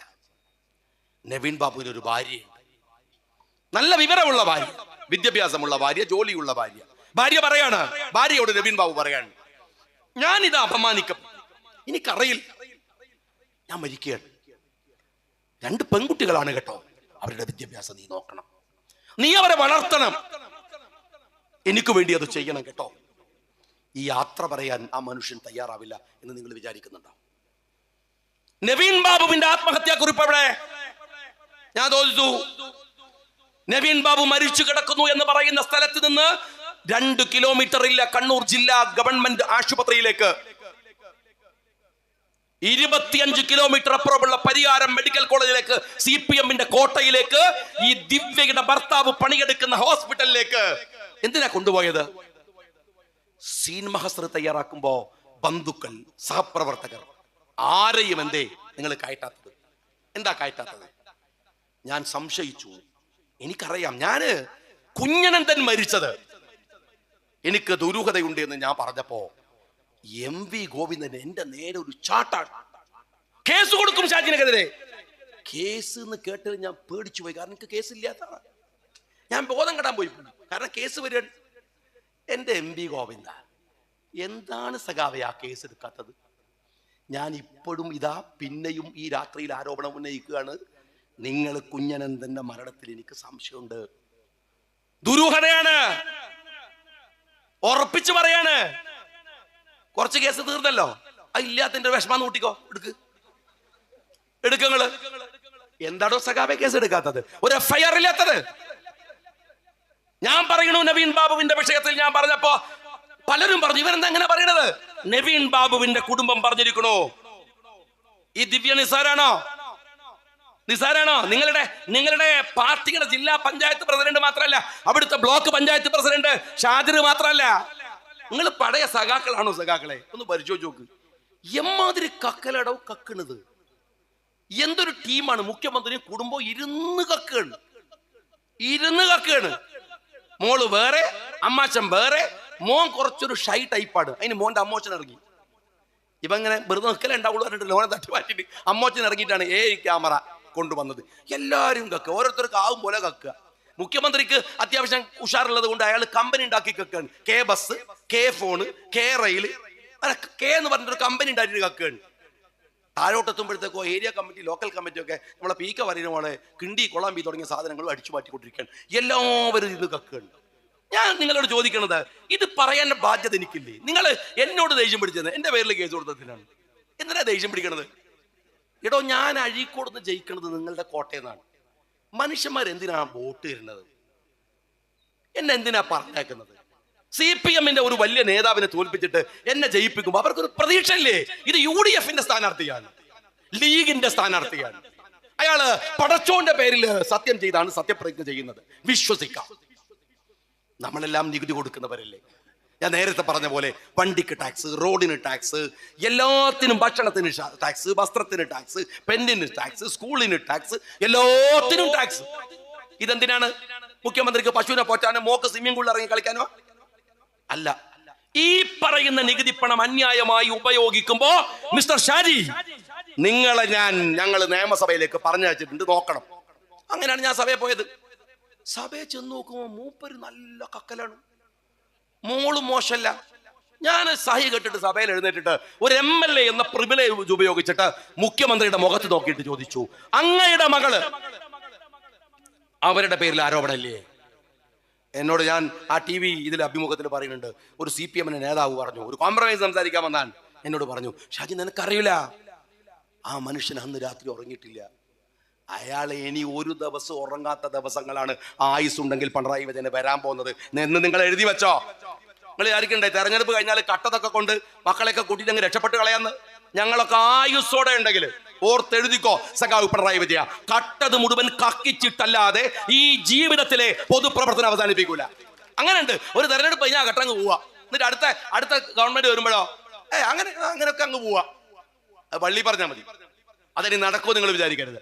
നിങ്ങൾ ഈ രാജ്യത്തെ മോഷ്ടിച്ചു കൊണ്ടുപോയത് അറിയാൻ ബാധ്യതല്ലേ? ഞങ്ങളുടെ ഉത്തരവാദിത്തല്ലേ?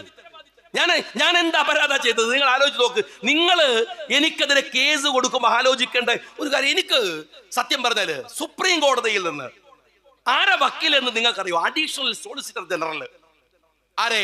കെജ്രിവാളിനെ കുടുക്കിയ വക്കീല്, കെജ്രിവാളിനെതിരെ വാദിച്ച SB രാജു. രണ്ടാമത്തെ വക്കീലാണ് ഞങ്ങള് ഒരു സിറ്റിങ്ങിന് 25 ലക്ഷം രൂപ കൊടുക്കുന്ന നീരജ് കൗൾ.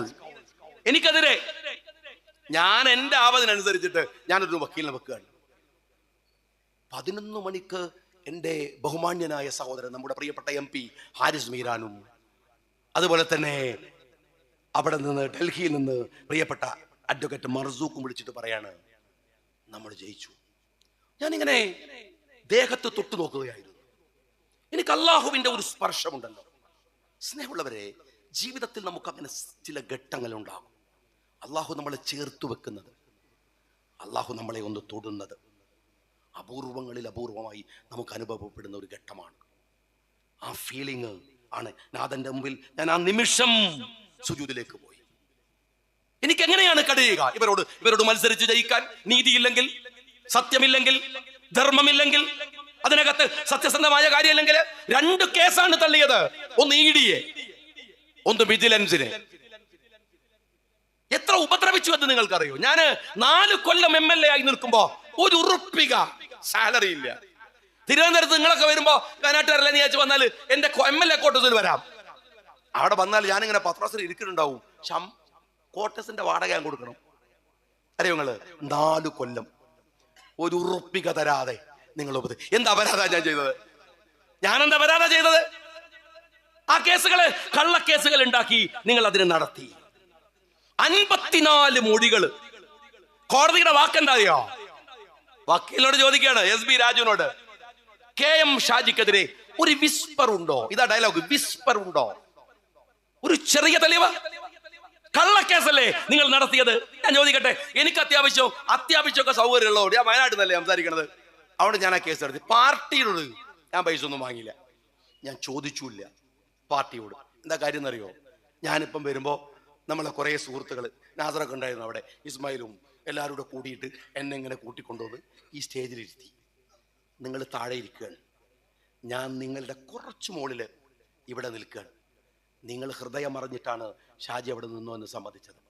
ഇനിയും എനിക്കിവിടെ നിൽക്കണമെന്നുണ്ടെങ്കിൽ ഞാൻ ഒരു അഴിമതിക്കാരനല്ലെന്ന് തെളിയിക്കേണ്ട ബാധ്യത എന്റേത് മാത്രമാണ്.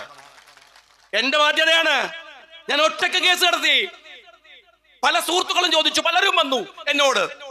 എന്റെ ആത്മബന്ധങ്ങളുള്ള സുഹൃത്തുക്കളല്ലാതെ ആരുടെ അടുത്ത് പോയില്ല. ഒരു സിറ്റിങ്ങിന് എത്ര രൂപ വേണം സുപ്രീം കോടതിയിൽ എന്ന് നിങ്ങൾക്കറിയാം. പക്ഷെ ഉള്ളിലൊരു കനലുണ്ടായിരുന്നു. എന്റെ മകള് പഠിക്കുന്ന സ്കൂളിൽ പോയി അപമാനിക്കാൻ ശ്രമിച്ചു ഈ പിണറായിയുടെ കയ്യാളന്മാർ. മക്കള് പഠിക്കുന്ന അടുത്ത് കരഞ്ഞു മകള് വീട്ടിൽ വന്നത് എനിക്ക് ഓർമ്മയുണ്ട്. രാവിലെ 7 മണിക്ക് എന്റെ ഭാര്യയെ ചോദ്യം ചെയ്യാൻ കൊണ്ടുപോയിട്ട് രാത്രി 12:30 മണിക്ക് എന്റെ ഉവൈസ്, അന്ന് എന്റെ കൂടെയുണ്ട് ജില്ലാ ട്രഷറർ, വീട്ടിൽ എന്നെ സമാധാനിപ്പിക്കാൻ ഞാൻ പൊട്ടിത്തെറിച്ച് ബഹളം ഉണ്ടാക്കുമ്പോഴാണ് എന്നെന്തും ചെയ്തോ നിങ്ങള്. 4 തവണയാണ് എന്റെ വീട് അളന്നത്. അടിച്ചു വരാൻ വരുന്ന മാതിരിയാ വന്നത് അളക്കാൻ. ആഴ്ചക്ക് 50 ലക്ഷം രൂപയോളം തെരഞ്ഞെടുപ്പിന്റെ പിറ്റേ ദിവസം എന്റെ വീട്ടിൽ നിന്ന് പിടിച്ചെടുത്തപ്പോ സഖാക്കൾ പറയാണ്, ക്ലോസറ്റ് നിന്ന് പിടിച്ചെടുക്കൽ വേറെ സാധനമാണ്, തനിക്ക് സെൻസ് ഇല്ലാത്തതുകൊണ്ടാണ്. അത് തന്റെ സ്വഭാവത്തിന് ചേർന്ന കാര്യമാണ്. എടോ, പിടിച്ചു കൊണ്ടുപോയ അന്ന് ഒരു ധാരണയില്ലാതെ അള്ളാഹുവിൽ തവക്കുൽ ചെയ്ത് ഷാജി പറഞ്ഞു അത് കൊണ്ടയോൻ തന്നെ തിരിച്ചു കൊണ്ടുവരുമെന്ന്. കൊണ്ടുവന്നടോ, അതിപ്പോ എന്റെ കയ്യിലാ. അറിയോ നിനക്ക്? നിയമത്തിന്റെ എല്ലാ വഴിയിലും കത്തിയില്ല, കൊടുവാളില്ല, തോന്നിമാസം പറച്ചിലില്ല, ഒരു പേന കത്തി പോലും ഇല്ല, ബ്ലേഡ് ഇല്ല. നിയമത്തിന്റെ വഴിയിൽ ആ യാത്ര ചെയ്യുമ്പോഴൊക്കെ എനിക്കൊരു പ്രാർത്ഥന ഉണ്ടായിരുന്നുള്ളൂ. അല്ലാഹുവേ, നമ്മൾ ആയുസിന് വേണ്ടി നമ്മൾ പ്രാർത്ഥിക്കുമല്ലോ, പടച്ചോനെ ഈ കേസ് തെളിയുന്നവരെ ആ പിണറായി വിജയനും ആയുസ് കൊടുക്കണേ. ഞാൻ അങ്ങനെ ദ്വാരക്കുന്ന എന്നെ പറ്റി നിങ്ങളൊന്ന് ആലോചിച്ച് നോക്കിയാ. ഇവിടെ വന്നിട്ട് ഞാനിങ്ങനെ പറയുന്നിട്ട് രാവിലെ ഇരുന്നിട്ട് പിണറായിക്ക് ആയുസ് കൊടുക്കണേ. ഇത് കാണാൻ ആ മനുഷ്യൻ കണ്ണ് നിറയെ കണ്ടു. ഒരു കാര്യം നിങ്ങൾ ഓർത്തോ, നേരുണ്ടെങ്കിൽ നമുക്കൊരു പാർട്ടിയുടെ കൊടി പിടിച്ച് മുന്നോട്ട് പോകുമ്പോ കൂടെ നിൽക്കുന്ന പ്രവർത്തകരുണ്ടല്ലോ, അതൊരു ചെറിയ ബലമല്ല, അതൊരു ചെറിയ ബലമല്ല. അവർ തരുന്ന ഒരു ആത്മവിശ്വാസം ഉണ്ടല്ലോ, അതുണ്ടെങ്കിൽ ഏത് ഇരട്ടച്ചെങ്കിലും നമുക്ക് പുല്ലിന്റെ വില മാത്രമേ ഉണ്ടാവൂ എന്ന് നിങ്ങൾ മനസ്സിലാക്കിക്കോ. നിങ്ങൾ ഒന്നുകൂടെ മനസ്സിലാക്കേണ്ടതെന്ന് വെച്ചാല് ഈ സമ്മർദ്ദം ഉണ്ടല്ലോ, കേസ് കൊടുക്കുക, ഇടങ്ങേറാക്കുക എന്നൊക്കെ പറയുന്ന സാധനം ഉണ്ടല്ലോ, നിങ്ങൾ വിചാരിക്കണത് നമ്മളങ്ങ് ശരിയാക്കാനാ? അല്ല, അതൊരു കോംപ്രമൈസ് തന്ത്രമാണ്. അത് രാഷ്ട്രീയത്തില് നിങ്ങൾ ഓരോ ഘട്ടത്തിലെത്തുമ്പോൾ നിങ്ങൾക്ക് മനസ്സിലാവും. അതൊരു തന്ത്രമാണ്. എങ്ങനെയാ നിങ്ങള് നമ്മളങ്ങനെ കുടുക്കി മുറുക്കി കുടുംബത്താരെ ഇടങ്ങാറാക്കി പൈസ എടുക്കെങ്കിലും പോകുമ്പോഴത്തേക്കും പറയും സുപ്രീം കോടതിക്ക് 14 കേസാണ്, സുപ്രീം കോടതി കേസുണ്ട്. അവിടെ ഒരു കല്യാണത്തിന് പോകുമ്പോൾ പറയൂ നാളെ ഡൽഹിയിൽ കേസാണ്, വേറൊരു സ്ഥലത്തേക്ക് പോകുമ്പോൾ പറയൂ നാളെ എറണാകുളത്ത് കേസാണ്. ഇങ്ങനെ മനുഷ്യനെ ഇടങ്ങാറാപ്പിക്കും. നമ്മൾ പണ്ടാറ വേണ്ടെന്ന് എന്ത് പറ, എന്തെങ്കിലും ആയിക്കോട്ടെ അപ്പോൾ വരും. ഒന്ന് മയത്തിൽ പറയും ഷാജി, നമുക്ക് നോക്കാം, കേസൊക്കെ നമുക്ക് പിൻവലിക്കാം. അതുവരെ പിണറായി വിജയൻ എങ്ങനെ ഷാർപ്പായിട്ട് അറ്റാക്ക് ചെയ്തുകൊണ്ടിരുന്ന ഞാൻ പതുക്കങ്ങ് വിഡ്രോ ചെയ്യാണ്.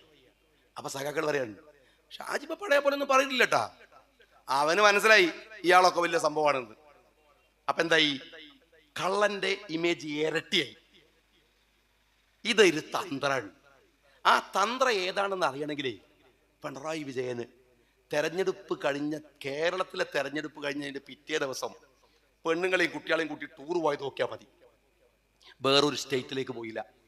എന്താ നരേന്ദ്രമോദി പറഞ്ഞു, എന്റെ മോളെ SFIO കേസ് കൂട്ടിയിട്ട് പണി തരും, ഇറങ്ങണ്ട, പൊയ്ക്കോന്ന് പറഞ്ഞു. കേരളത്തിലെ തെരഞ്ഞെടുപ്പ് കഴിഞ്ഞതിന്റെ പിറ്റേന്ന് നാട് വിട്ടു കേരളത്തിന്റെ മുഖ്യമന്ത്രി പിണറായി വിജയൻ. എന്നല്ല, ഇന്ത്യയിൽ CPM-ന്റെ അവസാനത്തെ ഈ ഒറ്റ മുഖ്യമന്ത്രി. ലാവ്ലിന് കേസ് വെച്ചാണ് പിണറായി വിജയ നിങ്ങൾ RSSന് വേണ്ടി വിടുപണി എടുക്കുന്നത്. സ്വന്തം മകളെ SFIO-യിൽ നിന്ന് രക്ഷിക്കാനാണ് സഖാവ് പിണറായി വിജയ തൃശൂര് നിങ്ങൾ സുരേഷ് ഗോപിക്ക് വിട്ടുകൊടുത്തത്. ഇത് പൊളിറ്റിക്കൽ കോംപ്രമൈസ് ആണ്. ഈ കോംപ്രമൈസിന്റെ മുമ്പില് ആളുകളെ കൊണ്ടുപോയി വെക്കാനാണ് ഇവർ ഈ സമ്മർദ്ദങ്ങൾ ഉണ്ടാക്കുന്നത്. അത് തിരിച്ചറിയുക പ്രധാനമാണ്. ഞാൻ വെള്ളമുണ്ടയിലെ സുഹൃത്തുക്കളോട് പറയട്ടെ, ഈ രാഷ്ട്രീയ പോരാട്ടങ്ങളിൽ സത്യസന്ധതയോടെ, നേരോടെ, കരുത്തോടെ മുന്നോട്ട് പോവുക. ഒരു പാരമ്പര്യമുണ്ട് നമുക്ക്. ഒരുപക്ഷെ കേരളത്തിലെ മുസ്ലിം ലീഗിന്റെ ചരിത്രം എടുത്താൽ അതിൽ വലിയ പാരമ്പര്യം വയനാട്ടിലുണ്ട്. ധിഷണാശാലികളായ നേതൃത്വം, വലിയ പാടവമുള്ളവർ, എൻ മമ്മൂട്ടി സാഹിബിനെ പോലെ, PPV മൂസ സാഹിബിനെ പോലെ, PC അഹമ്മദ് സാഹിബിനെ പോലെ, അങ്ങനെ ഒരു വലിയ നിര ഈ വെള്ളമുണ്ടയിലോ. ഇവിടുത്തെ ഓരോ കാരണവന്മാരും, ഇവിടെ ബഹുമാന്യനായിട്ടുള്ള മമ്മു സാഹിബ് അടക്കമുള്ള ഓരോ കാരണവന്മാർ, നമ്മൾ ബഹുമാന്യനായ ജമാൽ സാഹിബ്, ഒരു വല്ലാത്ത എല്ലാത്തിനും അപ്പുറത്തുള്ള ഒരു അപരിമേയമായ ഒരു മനുഷ്യത്വം, ഒരു വ്യക്തിത്വം. നമ്മുടെ നാട്ടിലെ ആലിക്ക, എത്ര പേര് അലിക്കപ്പെടും നമ്മളുടെ ഇടയിലുണ്ട്. എത്ര പേർ ഓർത്തു നോക്കൂ നിങ്ങൾ. എങ്ങനെയാണ് എൻ്റെ യൂത്ത് ലീഗുകാരാ ഈ വെള്ളമുണ്ടയിൽ നിങ്ങൾ പ്രതിപക്ഷത്തിരിക്കേണ്ടി വരുന്നത്? ഞാൻ പറയട്ടെ, അത് തിരിച്ചു പിടിച്ചു പ്രതികാരം ചെയ്യുന്നില്ലെങ്കിൽ നിങ്ങൾ ഈ കൊടി പിടിച്ച് നടക്കുന്നതിൽ അർത്ഥമില്ല എന്ന് നിങ്ങൾ മനസ്സിലാക്കണം. നിങ്ങൾ മമ്മു സാഹിബിന്റെ പേരിൽ ഒരു വേദി കെട്ടിയാ പോരാ. ആ മമ്മു സാഹിബിനോട് നിങ്ങൾക്ക് നന്ദിയും കടപ്പാടുമുണ്ടെങ്കിൽ മമ്മു സാഹിബിന്റെ രാഷ്ട്രീയ പാരമ്പര്യത്തിലേക്ക് വെള്ളമുണ്ടയെ തിരിച്ചു കൊണ്ടുവരാൻ നിങ്ങൾക്ക് കഴിയുന്നില്ലെങ്കിൽ അത് പരാജയമാണ്. ഞാൻ ഉറപ്പിച്ചു പറയുന്നു. എന്റെ പ്രിയപ്പെട്ട ഒരുപാട് കൂട്ടുകാർ ഇവിടെയുണ്ട്, നേതാക്കന്മാർ ഇവിടെയുണ്ട്. നിങ്ങൾ വിചാരിച്ചാൽ ഇത് അസാധ്യമല്ല. ഈ വെള്ളമുണ്ടയിലെ പാരമ്പര്യത്തിന്റെ ശക്തിയിലേക്ക് നമുക്കെല്ലാവർക്കും ഒരുമിച്ച് മുന്നോട്ട് പോകാൻ കഴിയുന്ന ഒരു മുന്നേറ്റമാണ് ഈ സമ്മേളനത്തിന്റെ പ്രമേയമാവേണ്ടത്. അഭിവാദ്യങ്ങൾ നേർന്നുകൊണ്ട് നിർത്തുന്നു. ജയ്.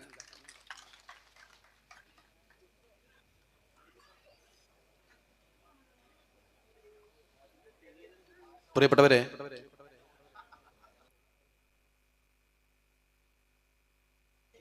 മുസ്ലിം ലീഗിന്റെ ജില്ലാ സെക്രട്ടറി പ്രിയപ്പെട്ട അയ്യൂബ്